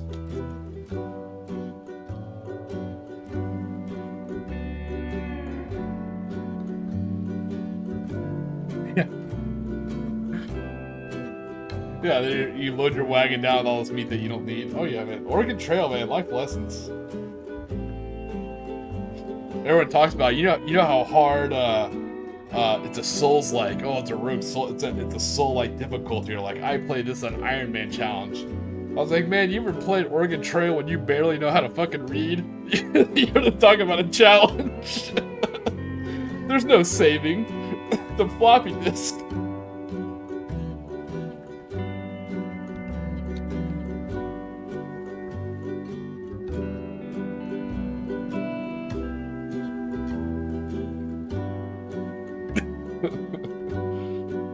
I actually have played Oregon, as in the zombie style. I've played that. It's actually a lot of fun. So lately, I've gone through a lot of different like games on my phone. Like I said, I had XCOM on my phone for a long time, but it's finally been replaced. If you can't tell by the screen and the sprites around there, it's been replaced by one of my favorite games of all time from the arcade. I'm a huge Metal Slug fan, so I actually have a bunch of different Metal Slug games on my phone now. That's my time killer. Absolutely love the Metal Slug games. That took so many of my quarters as a child. Okay. So, there's two things. So, there's the original Oregon Trail. So, forgive me for going too far into it, painting games. So, Oregon Trail was the colloquial term for early American settlers on their way to California through Oregon, right? So, in the 80s and 90s, they put out a game on a floppy disk, like an A drive. Very simple, like 8-bit graphics. And what it is, you get a party together and you get a wagon and you buy all the supplies you need.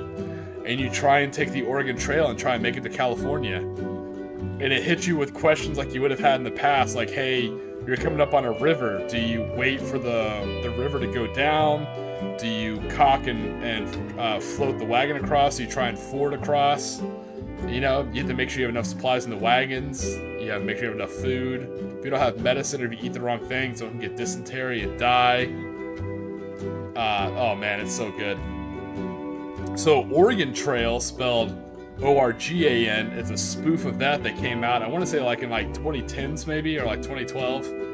And it's basically like a modern day version of the old Oregon Trail, but with zombies. So you're like on a road trip trying to survive the zombies.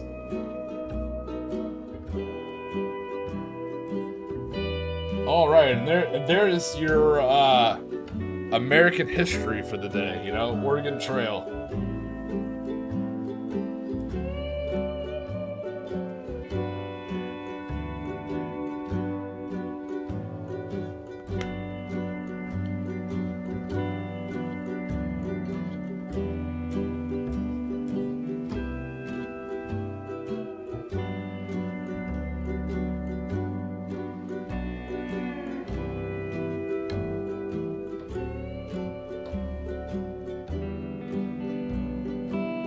Absolutely love Metal Gear Solid. I keep saying Metal Gear Solid, Metal Slug. I do like Metal Gear Solid a little bit, you know. I played the hell out of Metal Gear Solid 5. I think he goes a little too weird with the robots and shit, in my personal opinion, but still a fun game. But Metal Slug, yeah, Metal Slug is my shit.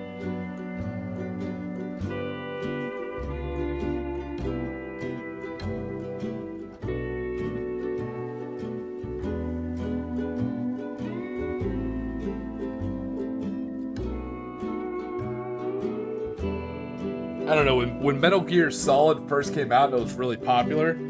I think the first really good game I got into that I got super excited about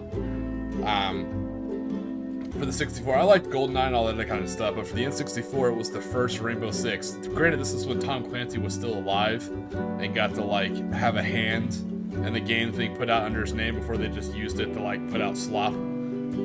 The OG Rainbow Six. When that game came out, I'm telling you, that blew people's minds. Yes, it did play Amazon Trail. I remember. You know, you had to, like, how many tents were you gonna put in your canoe, and you had to go down the river. And I remember that the key was getting a good guide. If you cheaped out and bought more supplies and bought a cheap guide, you generally got screwed on the river. Yeah, Amazon Trail was damn good.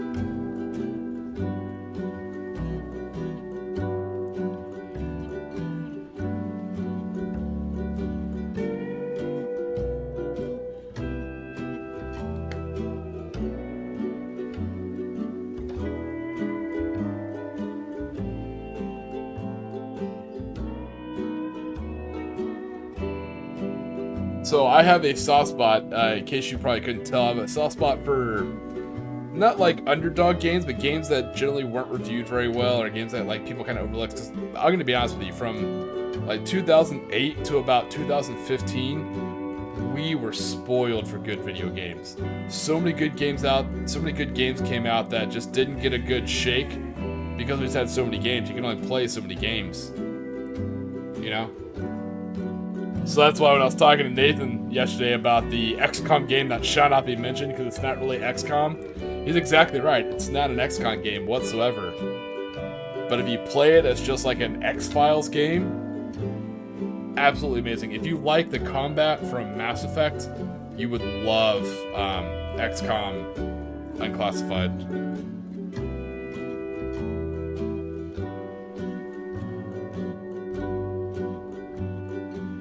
So speaking of unpopular games that didn't get a fair shake, so here's my favorite Tom Clancy game. If you read a lot of the books, which I did, I read a lot of Tom Clancy books, I played a lot of Tom Clancy games.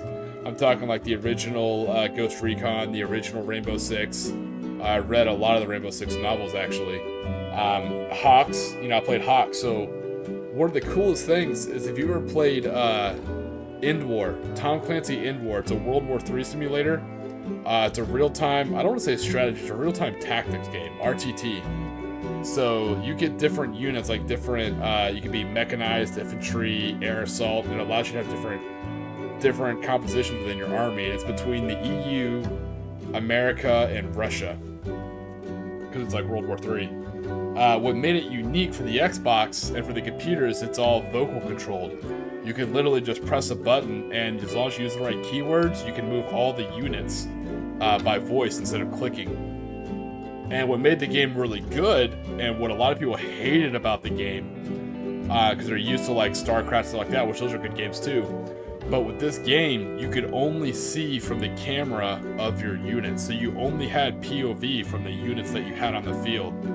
So if you have nothing but infantry and tanks on the field, your ability to view the field was shit. You can only see from the troop or from the tank's perspective because you could basically tap into their CCTV. So if you spent the army slot to take like a command unit that had like drones, you get to have like an actual like mini map, which is cool. Or if you took helicopters give you a better view of the battlefield. And it was all built off a very simple rock paper scissors type thing.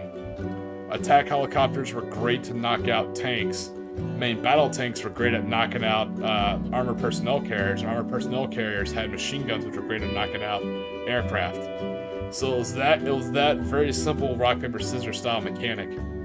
But anyways, what made it a cool Tom Clancy game is, remember, you have the Russians, you have the Americans, which are JTF, and you had the European Enforcer Corps. So the cool part is this was actually in the future, and so all the characters, I'm talking every character you can think of, from the Tom Clancy books and from the video games, like I'm talking from Splinter Cell, Ghost Recon, Rainbow Six, and Hawks, like every genre was in the game, because this is like, 10 years later, so they're all officers now. So like the the lieutenant who was a platoon leader in Ghost Recon, the first game, he's now a 2 to 3 star general for the Americans. A lot of the characters you play in Rainbow Six, who come from different countries, they're all in the European Enforcer Corps. It was super cool. A lot of the bad guys, they were in the, it was so cool. All the characters you played as were all in there. And so was the story, like you had Sam Fisher, was one of your intel guys. He could get you intel for the next attack on a unit. The air support was given by like the Hawk mercenaries. Like every game was all tied into that. It was really neat.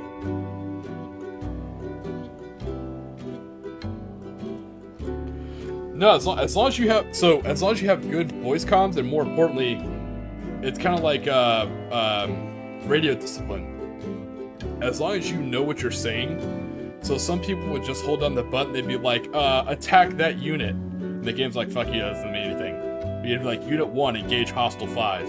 You say it in a very clean, clear-cut military radio format style, and you use the correct verbiage, the game worked great.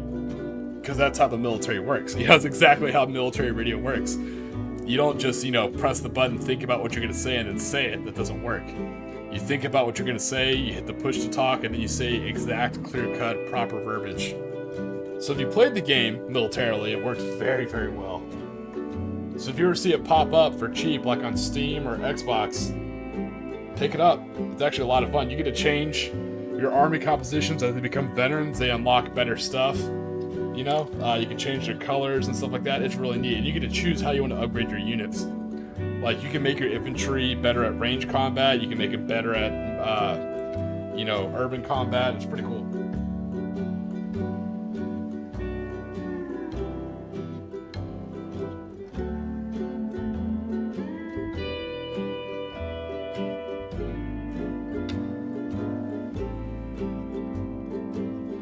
And it was funny, if you're a big video game nerd, if you remember the, I think it's called the Nemesis system, that Warner Brothers basically put a patent on and then never used again from the Lord of the Rings games. What was it called?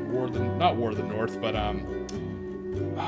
Shadows of War, or whatever it's called. Someone dropping the Lord of the Rings game where it had the Nemesis system. The goblins you didn't kill, you could fight later on, and they learned from your tactics. So this game actually had a precursor that it wasn't near as advanced, but as you played, because what it is when you played World War III, when you played the campaign or even multiplayer, you fought all over the world. It was a global campaign. So when you fought a general, you didn't really kill them, you just defeated them. And so the more you would fight a certain general, the more they would anticipate your battle tactics, and the more they would change their own army to try and counter yours. And the game would remember that. It's like, hey, last time you fought him, he did this. He's ready to anticipate these attacks. It was really cool.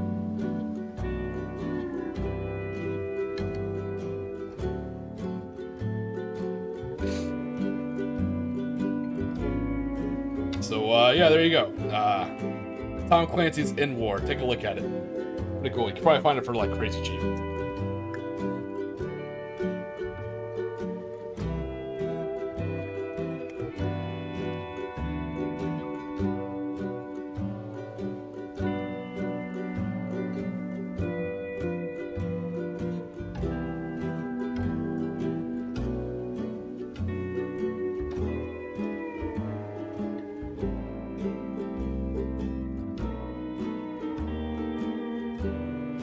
That is Tiki's underestimated or overlooked rough gym of the day. I'll have another one for you guys next week. Yesterday's was the XCOM game that shall not be named. It's good as long as you don't think it's an XCOM game, and as long as you like Mass Effect style combat, you'll love that game. Super cool story. Just Nathan's right. It is not XCOM at all.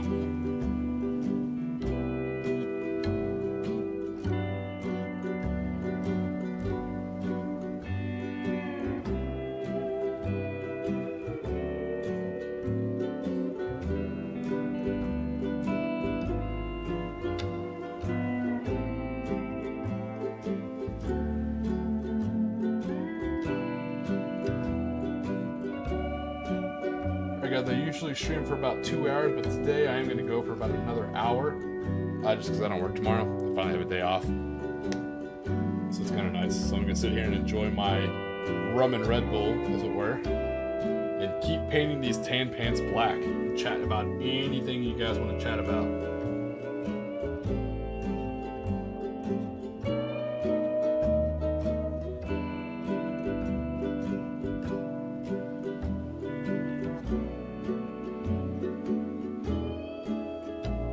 Feel free to sit here, enjoy the relaxation, relax yourself, ask some fun questions, talk about whatever you're thinking about, paint alongside to some super chill music. Just relax. Yeah, it definitely was. There's a lot of games that were ahead of their time, but there's some games that were right on the money and have aged well. If you've never played Spec Ops: The Line, it should definitely be in your games to play list. Probably one of the better written games I've seen, I think, in my lifetime.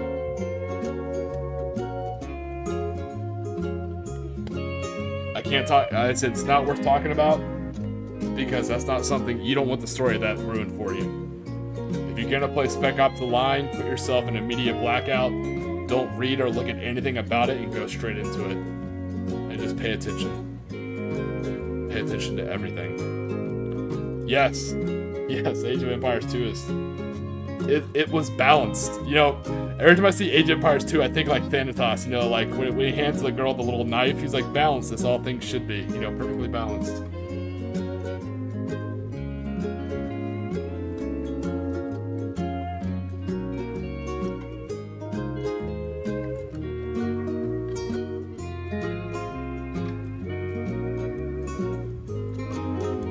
Or, not Thanatos, I'm sorry. Thanos, that's his name, Thanos. I don't know why I said Thanatos.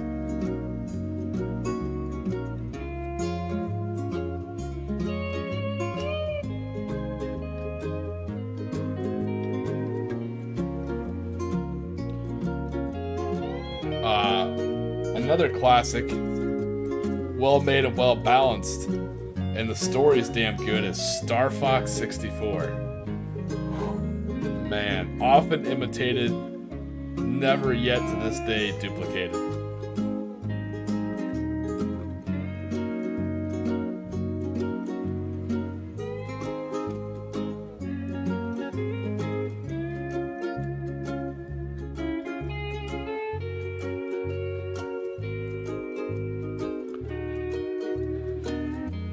Yep. So my favorite faction in that, Matthew. So another fun story about me. The one good thing about being stationed in Italy for as long as I was, I fell in love with the city there. One of my favorite areas of history of all times is Venice. I love everything about the city Venice. I love the history of Venice and everything. So when I play Medieval 2 Total War, I'm always the Venetian faction. Always.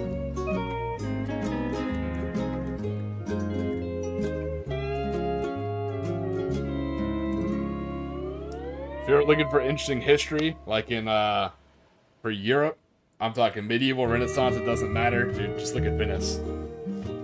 Always an interesting thing going on in Venice. That's why one of the many tabletop games I play, and I've covered a little bit on my channel, but not much. So I do play Carnivale. I absolutely love Carnivale.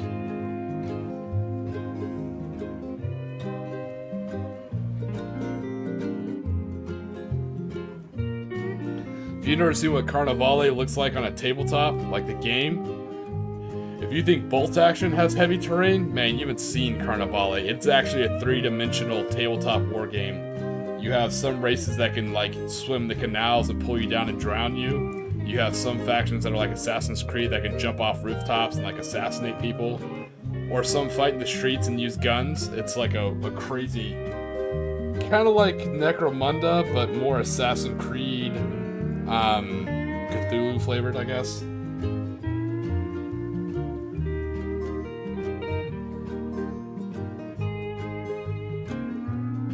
Actually, pro tip. If you play as probably one of the cooler Space Marine factions, and yes, I'm going to say this, feel free to disagree. So if you play as the Black Templars, and you're looking for some really cool, like, different looking units, you know, or especially if you're doing like an Imperial's Agent, you want some cool looking, like, Crusaders or Imperial Henchmen, check out TT Combat, that's the name of the company. Check out TT Combat's Carnivale line, and check out the Papal States, or the Catholic faction. They have some super awesome looking knights. You get some really cool, yeah. You get some really cool looking like models that really pop out and look different.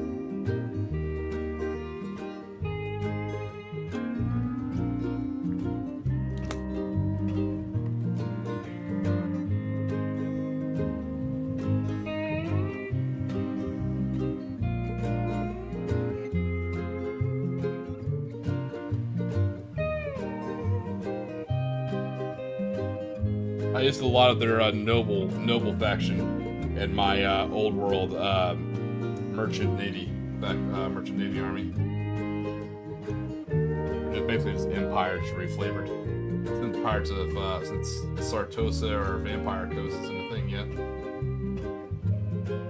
Whereas there's GW's other way of making money. If GW wants to just print money and roll around in it in like a Scrooge McDuckian vault, all they have to do is just make a range for Old World of Vampire Coast pirates.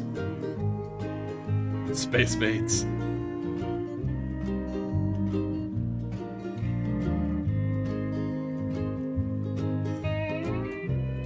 I mean, the coolest Space Marines is definitely going to be the Red Corsairs.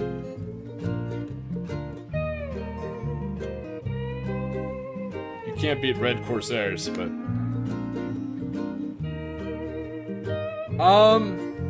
I think next vid tabletop or Nathan or some of the other Warhammer 40k guys may be able to give you a better answer than me as far as like an actual like more Greek, classic Greek style Space Marine.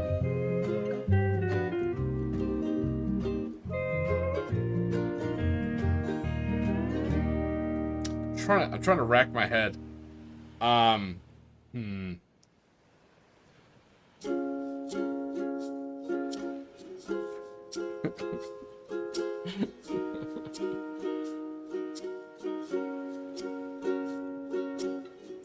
Aren't there like a Medusa? Isn't there a Medusa chapter? I feel like there is.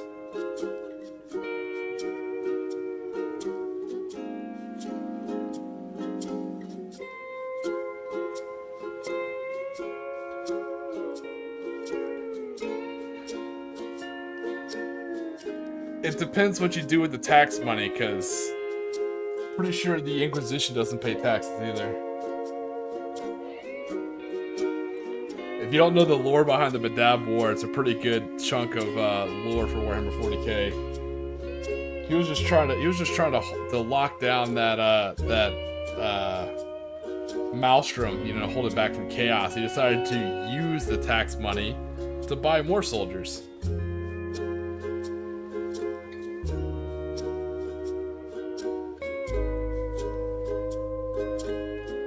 I do have a soft spot for Night Lords. Night Lords are pretty cool.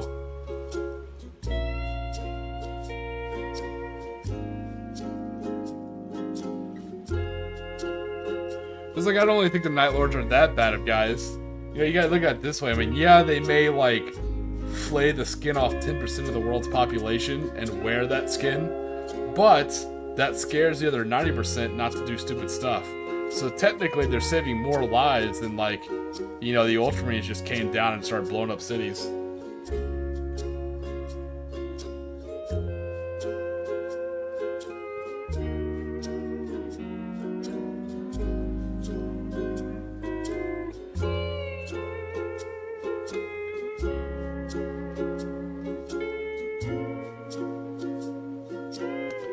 The Night Lords will never pay taxes either. They gotta spend all that money on moisturizer for all their all the skin they have on their armor.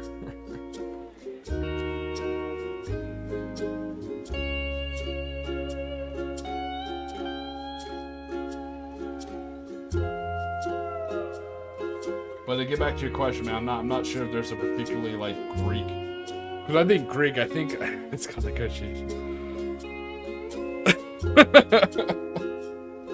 Yeah, like some Space Marines, you know, not counting salamanders, will be like, oh, the whole planet's lost. We have to like exterminate the whole planet, you know, where, you know, like, how are we gonna pacify a planet? Let's take some of the bigger cities and stuff like that. We're like, let's just brutally murder population and show. That'll keep the rest in line. It's fine.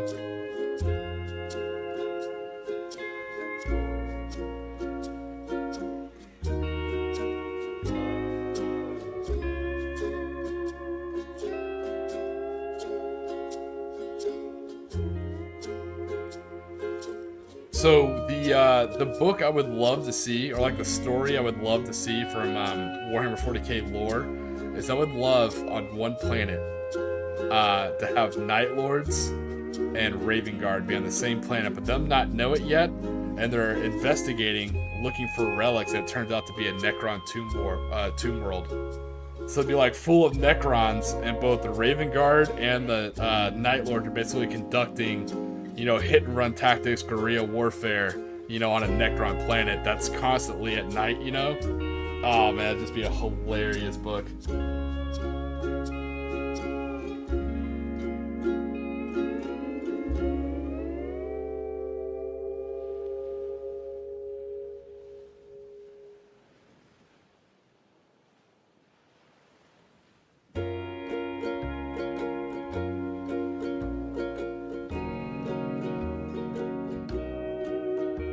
Yeah, I mean, it's... They certainly did pacify their populations, you're not wrong.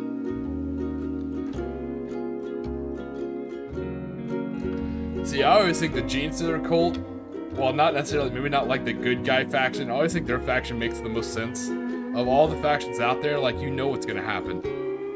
You know, it's like, hey, we're all praying for the Great Devouring Swarm to come here and eat us and take us into the biomass. And if they win, they're right. You know? It's like, okay, yeah, it turns out, you know, the priestess didn't lie to us. You know, the matriarch or the patriarch was right. Here comes the Tyranid High Swarm. Hey, look, it ate all of us. And technically, when you get eaten to the biomass, you do become a Tyranid, so...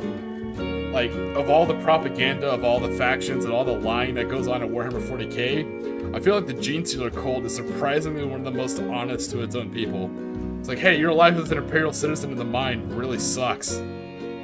Your life as a Gene Stealer cultist is still gonna suck, it just might suck a little bit less.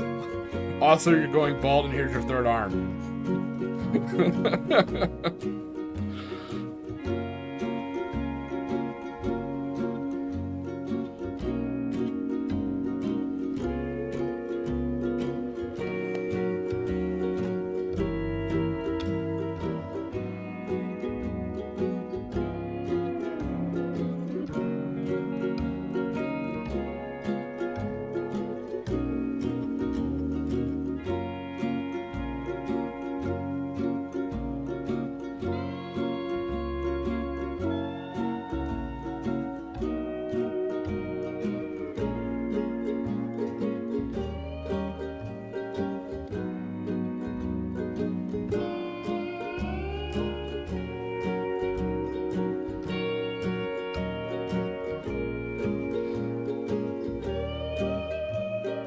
That's one of my other favorite things to think about is, here comes the swarm, do-do-do-do. It's so funny to think about how many battles have happened in Warhammer 40k, where the Imperial Guard, you know, or the Imperial Guard and the Astra Militarum and all that kind of stuff, I mean, the Astartes, have fought, like the Astra Militarum has fought with Gene Stealer cultists in their ranks and they don't know it. And same thing with the Space Marines. They fought with Alpha Legion in their ranks and they don't know it. So like, how many times have they fought someone and gotten help from these other factions and they're not even aware of it? It's kind of humorous.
No, I haven't seen the new show. Are you talking about, is it called Tide? No, I haven't seen it. No one will believe you. That's awesome. Oh, that's great.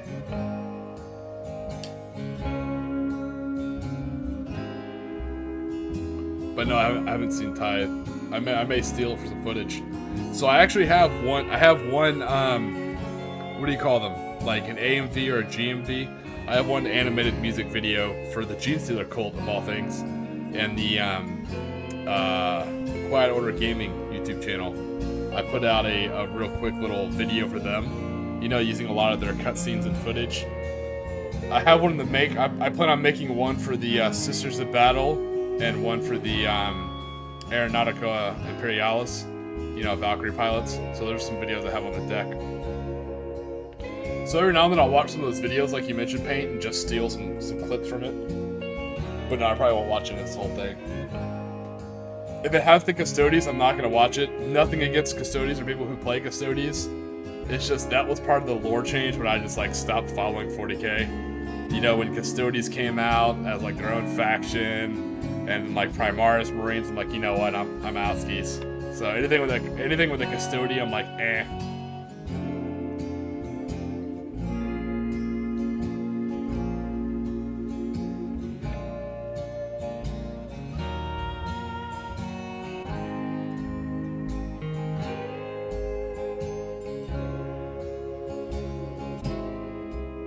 So I was like, what are Custodians? Like, oh, they're like the personal bodyguard of the Emperor. I was like, so why the fuck are they not on Terra? And you're like, oh no, they go out and do these things. Like, why? Like, why would my bodyguard not guard my decrepit body that's stuck on my body is decaying and stuck on a giant golden throne that can't move. So why are my bodyguards moving away from my decrepit body? I don't understand. I was like, someone make this make sense. Like, oh, but they're the best warriors. Like, good. Then they can stand right next to my decrepit body and guard it. Like, I'm not understanding this. Like, why is this an army that I have to fight at some planet somewhere?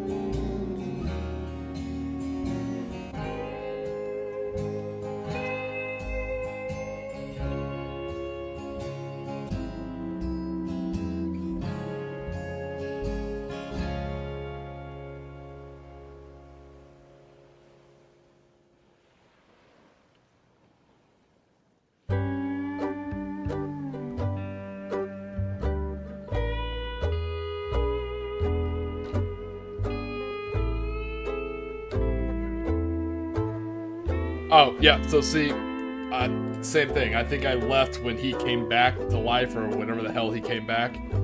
I was like, oh, we got our Primarchs back. I was like, then why the fuck are we, what is going on? I was like, that was about the lore that I'm like, alright, you know what, I'm out skis.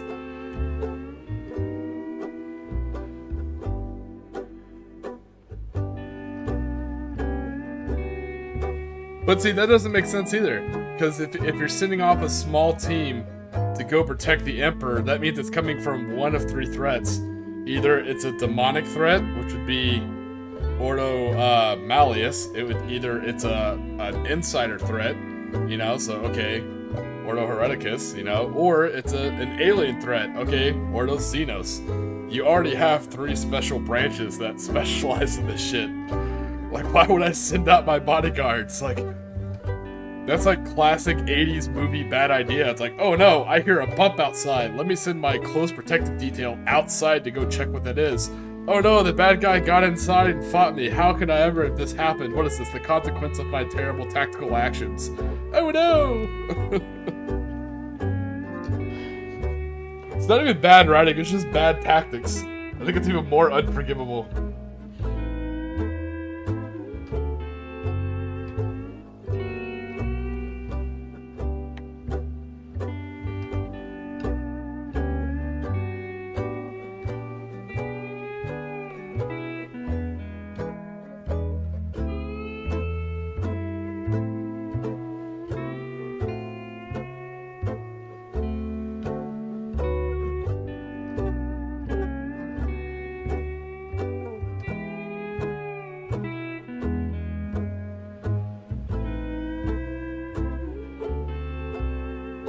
Everyone is elite. I'm jokingly debating with you. I'm jokingly debating with you, but everyone is elite. You know, the Space Marines are already basically super elite, and then they have their Primarchs who are elite. And then there's the elite of the Space Marines, which everyone thinks is their own faction. But then you have the Grey Knights, then you have the Death Watch, then you have all these other elite. Like, but I need the elite of the elite of the elite of the elite. And you're like, oh my god.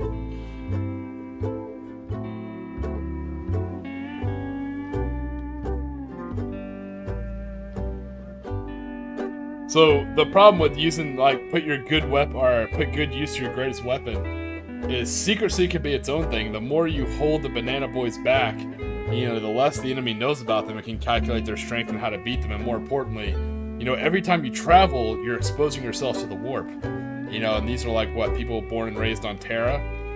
So if you use them correctly, they never have to leave Terra. So their exposure to the warp drastically go down. And spoiler alert, the crippled ass Emperor is sitting in a chair due to an insider threat and the Taint of Chaos.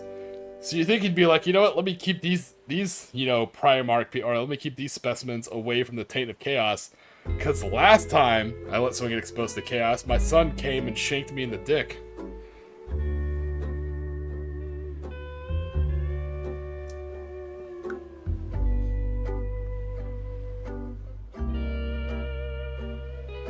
Yeah, I mean, I guess that makes sense it doesn't make sense to me next to the tabletop. But again, it's not my lore. I stopped paying attention before Acadia blew up. So, whatever happens now, it's not, it doesn't bother me because it's not my lore. It's not my game anymore. As long as people enjoy the lore, good on them. I hope they have fun doing it. I just think it's a little wonky. But if it makes sense to you guys, then that's awesome. Like, Abaddon was still a failure. Acadia was still a planet.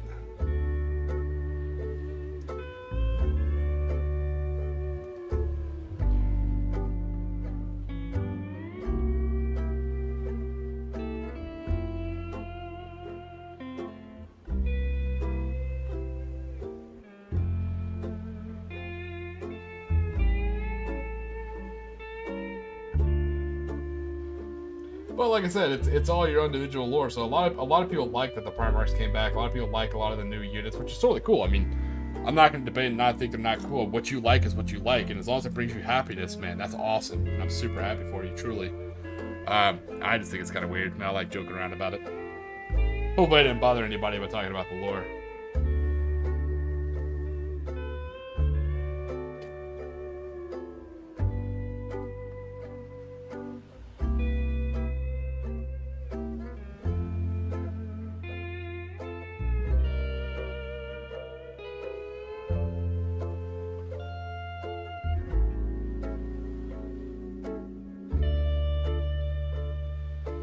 Yeah, I actually had my, back in 7th, you could take Imperial agents and attach them to your, Imperial factions, Space Marines, Guard, didn't matter.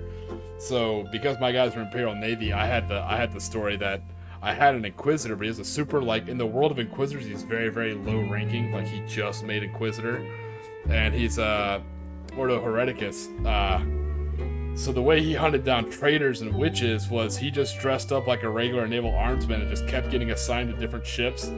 And what he would do is just patrol patrol the barracks on the ship, and anyone who's having too bad of a nightmare warp dream, he would just shoot him and just move on to the next person. So he's just patrolling up and down these barracks on this ship, just kind of whistling, with a last pistol, just so he just see who's having a nightmare, just walk up and just cat. Not exactly a nice guy, but he's not a very overt Inquisitor. He's just walking around like a regular naval armsman. He still has his Inquisition seal, for his authority, but just walks around just giving people the old point-blank prescription of a last pistol to the dome. It's kind of one way to handle corruption and influence from the warp.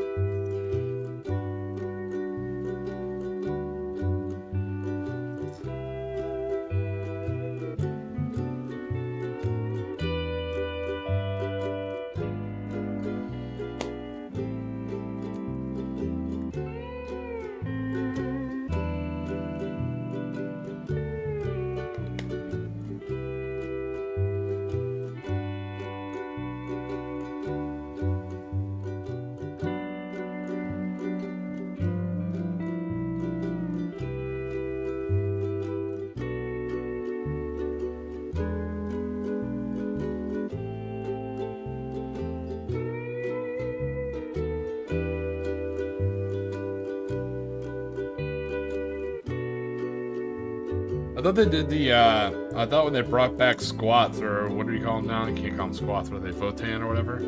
I thought that was kind of an interesting way of doing their lore. I thought they'd go more like the, because they don't have a faction like this yet. I thought they'd go like full cyberpunk, you know, greedy corporation, like Ferengi from Star Trek style. You know, where it's like profits before blood and stuff like that, you know? It's all about the bottom line and like intergalactic arms traders and miners, and they're all about profits. I thought that'd be a cool way to handle the Votan lore, but I think they went in a completely different direction.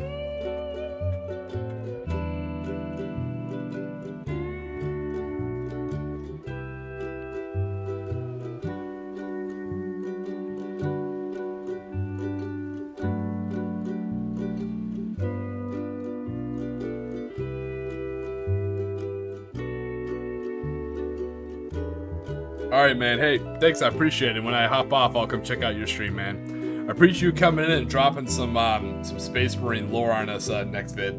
As I said, I stopped at around 7th or 8th, so all this, I was wondering where they came from, so I'm glad you told me that girly man sent the custodians out. That makes sense. I appreciate you swinging by, brother. Take it easy.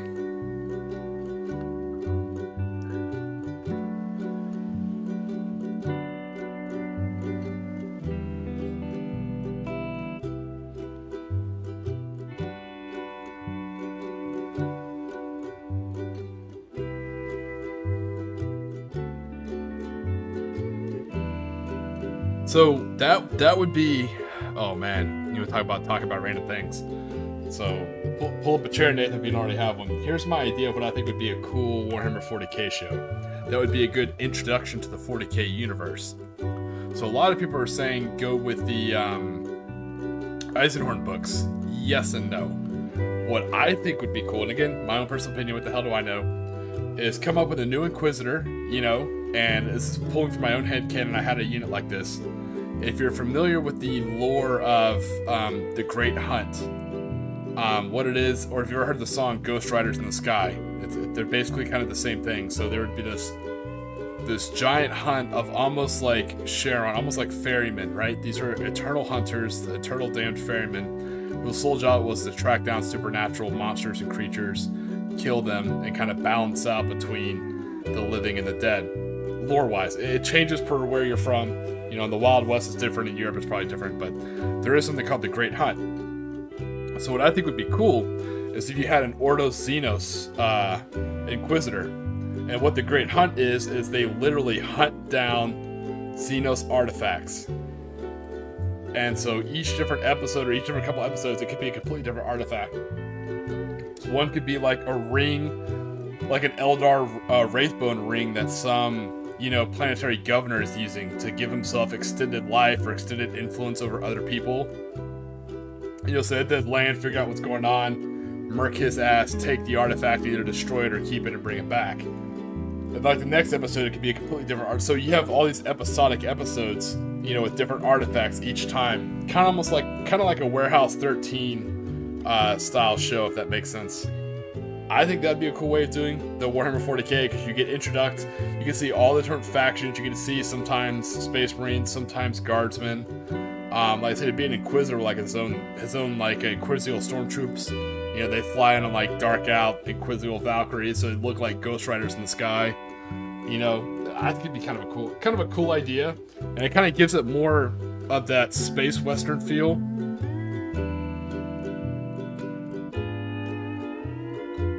Yeah, it's exactly what it is. You know, he like picks up these stories. You know, kind of has almost like a Mandalorian kind of vibe, almost like a legal bounty hunter looking for these items. You know, I'm like, okay, I hear stories like, you know, there's something going on. This planet's had an unnaturally high turnover profit. You know, but some weird storms have happened. Okay, that sounds like some chaos fuckery or some Xenos fuckery. You know, and same thing. If it turned out to be a chaos thing, you can bring in another Inquisitor. Like he knows some other stuff, and you could bring in maybe run into the Grey Knights, or maybe run into, you know, something serious could happen, like something could be like a psionic emitter that's bringing in a hive fleet. So he's like, oh shit, this is worse than I thought, you know, I need the Death Watch. You know, Death Watch comes rolling in, kicking in the door, dropping shit. I think it'd be a really cool way to do a Warhammer 40k show, because you could show a lot of different factions. Like they could land on a religious world, So you get to see the priest, the Ministorum priest. You get to see the Sisters of Battle. I think a kind of a cool way to show a lot of different factions. Hey, what's going on, James? How you doing? Talking about 40k and different show ideas, I guess. I'm working on my cultist over here, my Egyptian cultist.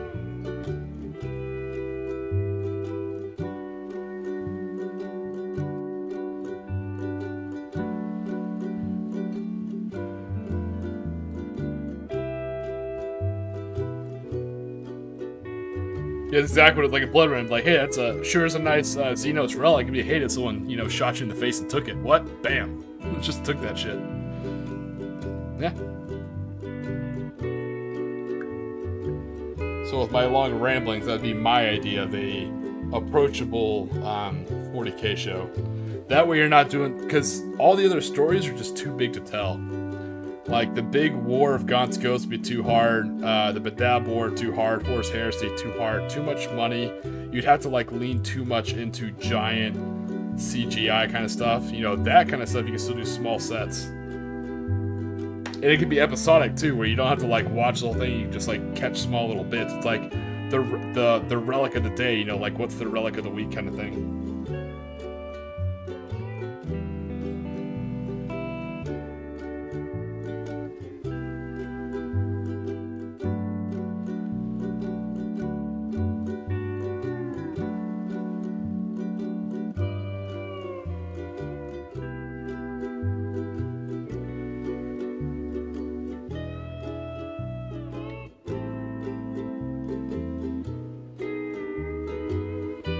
Almost very much kind of like Bad Batch style.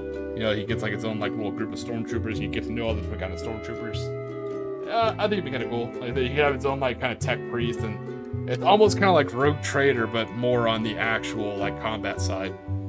Just a thought.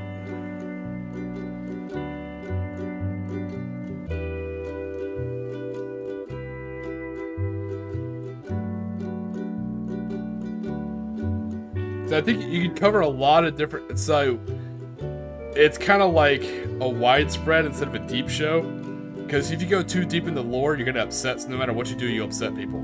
If you try and go too deep, people are like, "Oh, that's not how it really is," and this guy would have done it. So the best thing to do, I think, is to go wide. So you can get a lot of different topics, and on the GW side, you can promote a lot of different products and games. Like one episode could lead them to a Space Hulk. People are like, "What the fuck is a Space Hulk?" You're like, "I'm so glad you asked." This episode is the Space Hulk. They're like, holy shit, that's terrifying. Yes. It absolutely is. The one could have a death world. They're like, what's a death world? Like, oh shit, this world's like Space Vietnam. But with worse plants. Yes. Yes, it is. They could go to Necromunda for one episode. Be like, oh, does 40k have gangs? Yes. Makes Oakland look like Disneyland. Yes, yes they do. Welcome to Necromunda.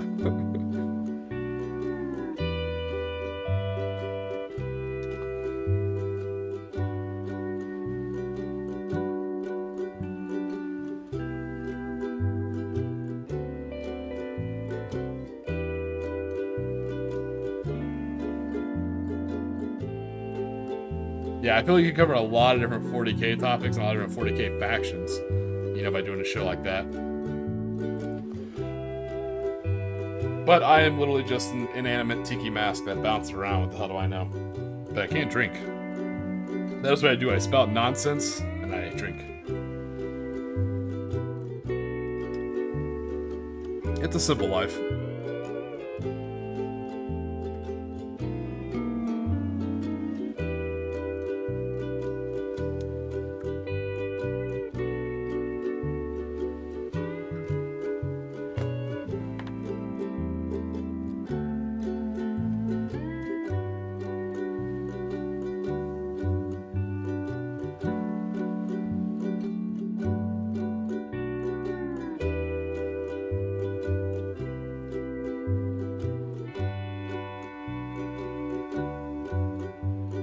Oh my god, Nathan, you remember those super shitty, damn, what are those? Those like, oh, PSA, that's the term. Those shitty PSAs from like G.I. Joe. So yeah, you nailed it, Matthew. Like, hey kids, don't do combat stems. That's half the battle. What's the other half? Controlled acts of violence, kids. If you see a mutant, shoot him.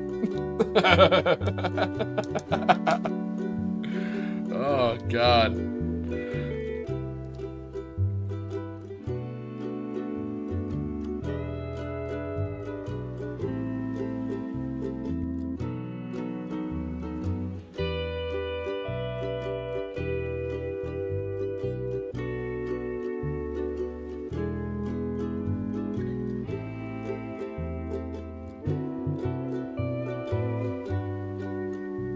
The show's gonna have little nods so people who know the lore get a little bit more than people who don't. It's like, oh, this episode seems pretty normal. They're like on a backwater planet. Like, it's pretty, it's pretty normal, pretty chill. Like, hey, all these people look kind of weird. Yeah, why are they all bald? Like, that guy almost looks like he has, like, why are they kind of purplish? And everybody, all the Ghibli fans would be like, ah, shit, we know where this is going. Everybody else like, yeah, why are these guys bald and look weird? It's really weird. Almost like they're in a cult. Oh, shit.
Well, we put a huge dent in the cultists, that's for sure. They all have pants, which is always a good thing in the desert. You don't want to run around without pants in the desert, trust me. It may sound fun, but it absolutely is not.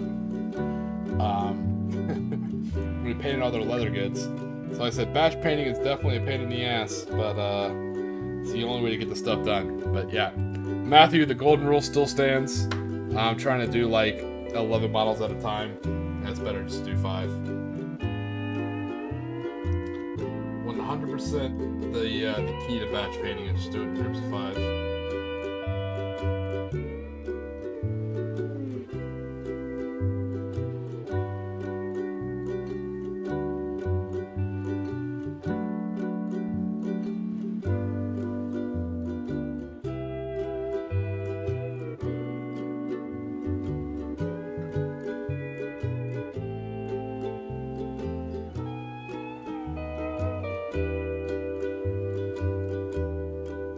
Well, that's not true. After 25, your car insurance goes down. So, you got that to look forward to. There's that.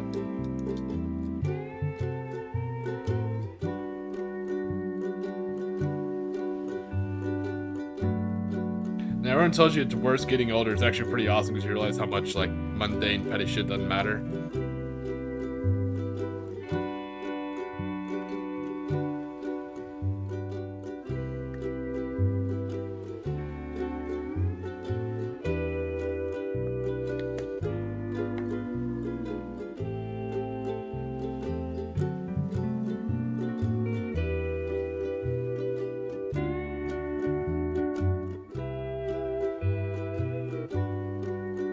Well, hopefully it pays off soon, Nathan.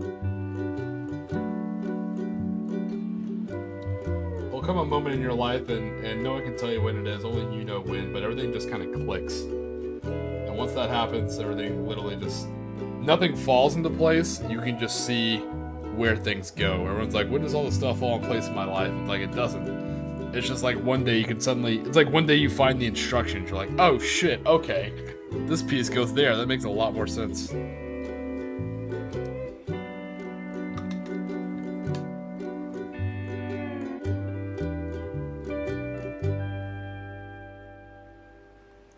Or more importantly, you've seen shit before, you know?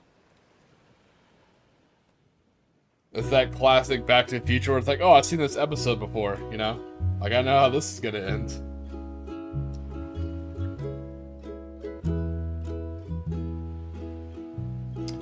Doesn't matter, like I said, keeping politics out of it, because it's all over the world. You'll see stuff and you're like, I've seen a country try this before. It didn't turn out well the first time. And you see it go poorly, you're like, yep, saw that coming.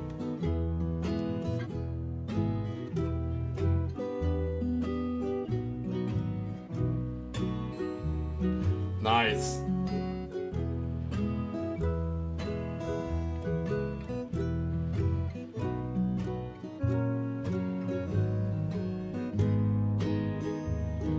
Yeah, I hear great things about Japan. My Mrs. Tiki has been to Japan for a decent amount of time, actually. I never got a chance to go to Asia. I developed a skill set that was of use elsewhere, and I rarely left the Middle East or Europe for a long time. So I wanted to go to Asia really bad, but they're like, no, shut up and stay. I'm like, okay. It's one of those like Chinese curses, like may you be good at what you do kind of thing. It's like, hey, look, I specialize. Like, hey, cool, stay here. I'm like, ah, shit.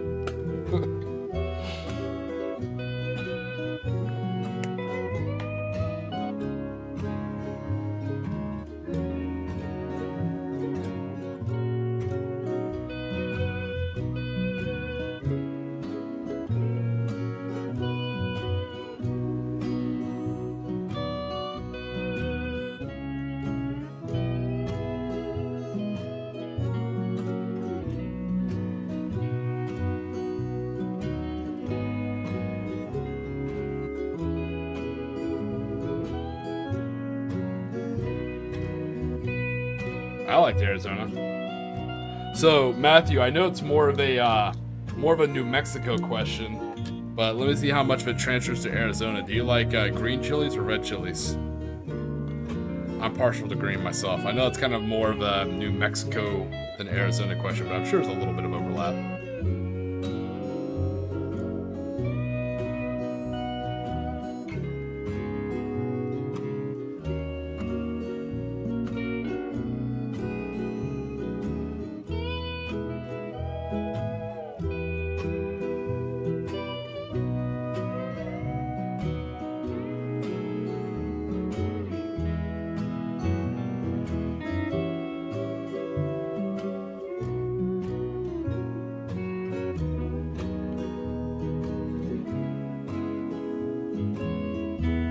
Appreciate you guys sticking with me. I know it's kind of a, when it comes to like painting, it's kind of more of a boring topic. Let me just batch paint these a-holes, but I'm just trying to get them done. Got a lot of work done. So just hanging out with you guys in 2 days, we knocked out almost an entire tank, which is really only primed. So we knocked that out. They put a serious dent on these troops. These guys are almost ready. Oh no! Oh man, I'm sorry. That makes sense that's red. I'm a big fan of green. I think I've been to Arizona. I spent a lot of time in New Mexico training. I think I spent a good amount of time in Nevada training, but I think I've been to Arizona.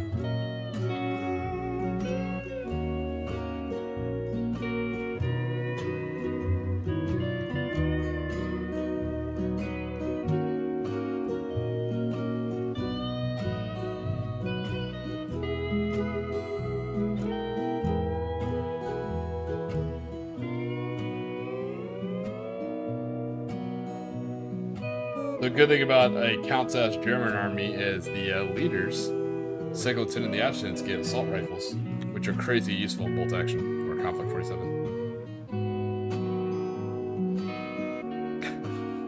I'm glad. Yes, that was always my whole thing. Was like, I'm just here to work on my my pile of shame into Slay the Gray, and I absolutely love if you want to paint side by side with me. That's awesome. Yeah, but I mostly just kind of, you nailed it, Nathan. I kind of just hold this as like a chill. My imagining for this is almost like an interactive chill version of Adult Swim, you know, or like Toonami. Like you just kind of log in, it'll always be here during these weird hours.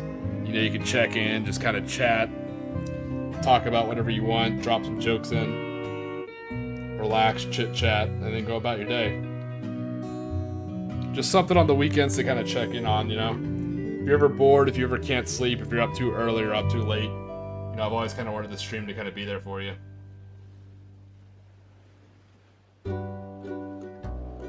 For anyone too, you don't have to be a war gamer, you know, a tabletop war gamer or anything like that.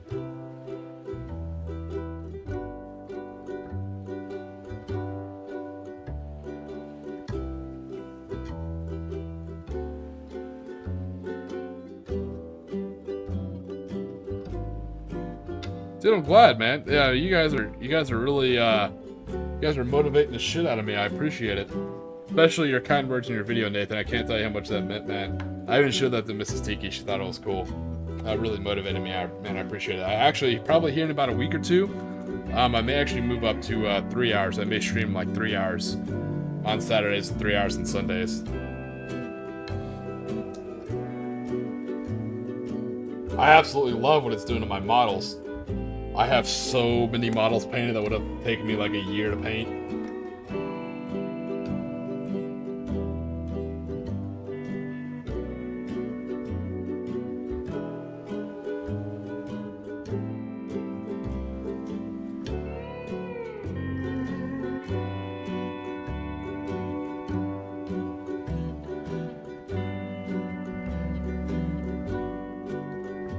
Right, I started off doing I started off doing an hour to test it, then like 2 hours. 2 hours is pretty good.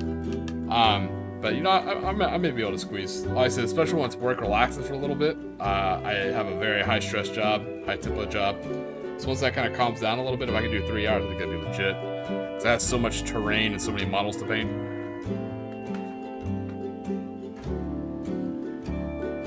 Not bad. Look at all these. Look at all these cultists we have.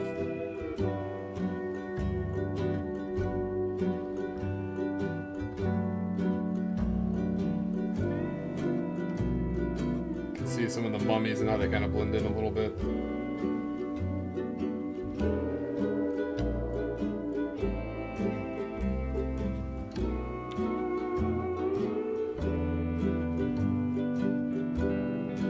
Yeah, this has been a 3-hour stream. It's been pretty mad chill. Super productive. Got his face the wrong way, but yeah, there we go. So that's kind of our little mummy cult army so far. We got our mummies and everything like that. It's pretty cool. As always, guys, man, what a great stream. I appreciate you guys showing up. Surprisingly, a lot of people watching, from what I can see. That's a surprise to me. Hopefully I was entertaining enough. Hopefully I was like, dance, monkey, dance, you know? Hopefully I was entertaining. Had some good chats, talked about some classic games, and Oregon Trail, jeez. Got a lot of model painting, shared some model tips, which is nice.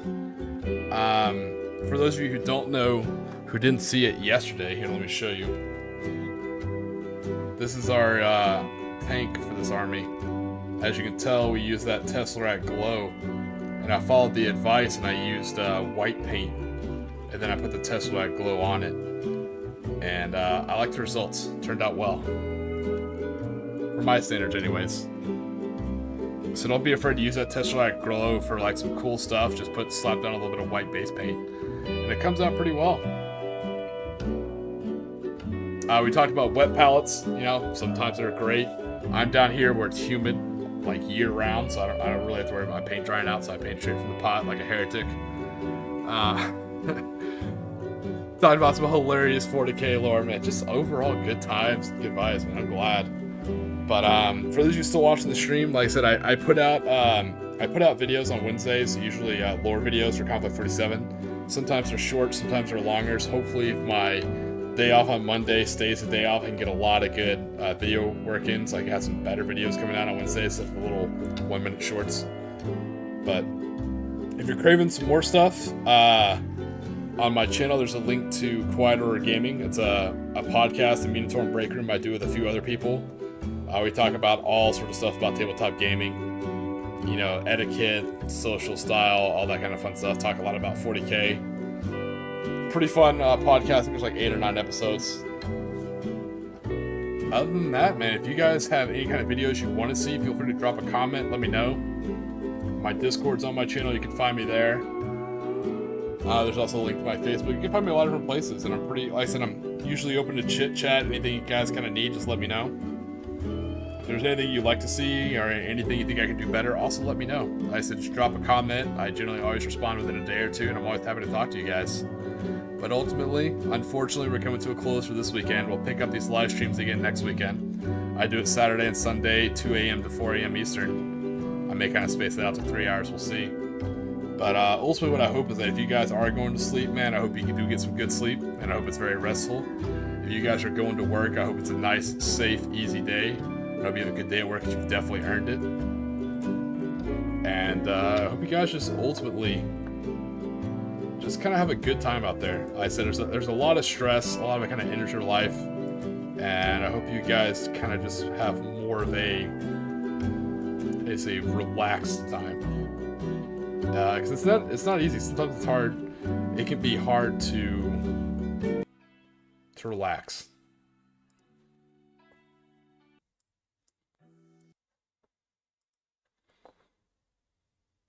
So ultimately, stay hydrated and stay safe, and don't forget to relax today, guys. You guys are on Tiki time.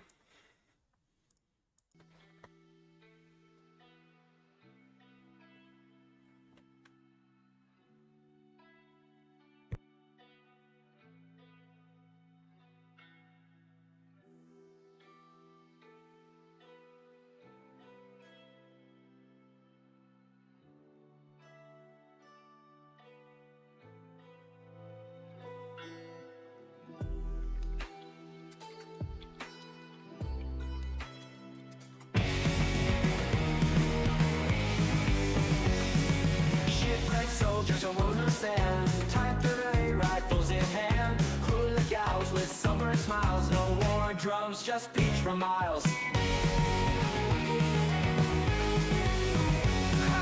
Ghost Park by Tiki lights, shadows dance in tropic nights, sand beneath where boots once stood, paradise ain't so misunderstood. Lost in waves and hula tunes, Tiki drinks and months of moods, forgot the fight in distant lands, just surf and play with tired hands. Bunkers built from palm and hope, coconuts and crude soap, imperial dreams, fading sun, warriors turn beach bums. Shine to ocean gods we raise, praying for forgotten days, sake in the campfire glow, life's a surfboard, ebb and flow. Lost in waves and hula tunes, Tiki drinks and months of moons, forgot the fight in distant lands, just surf and play with tired hands.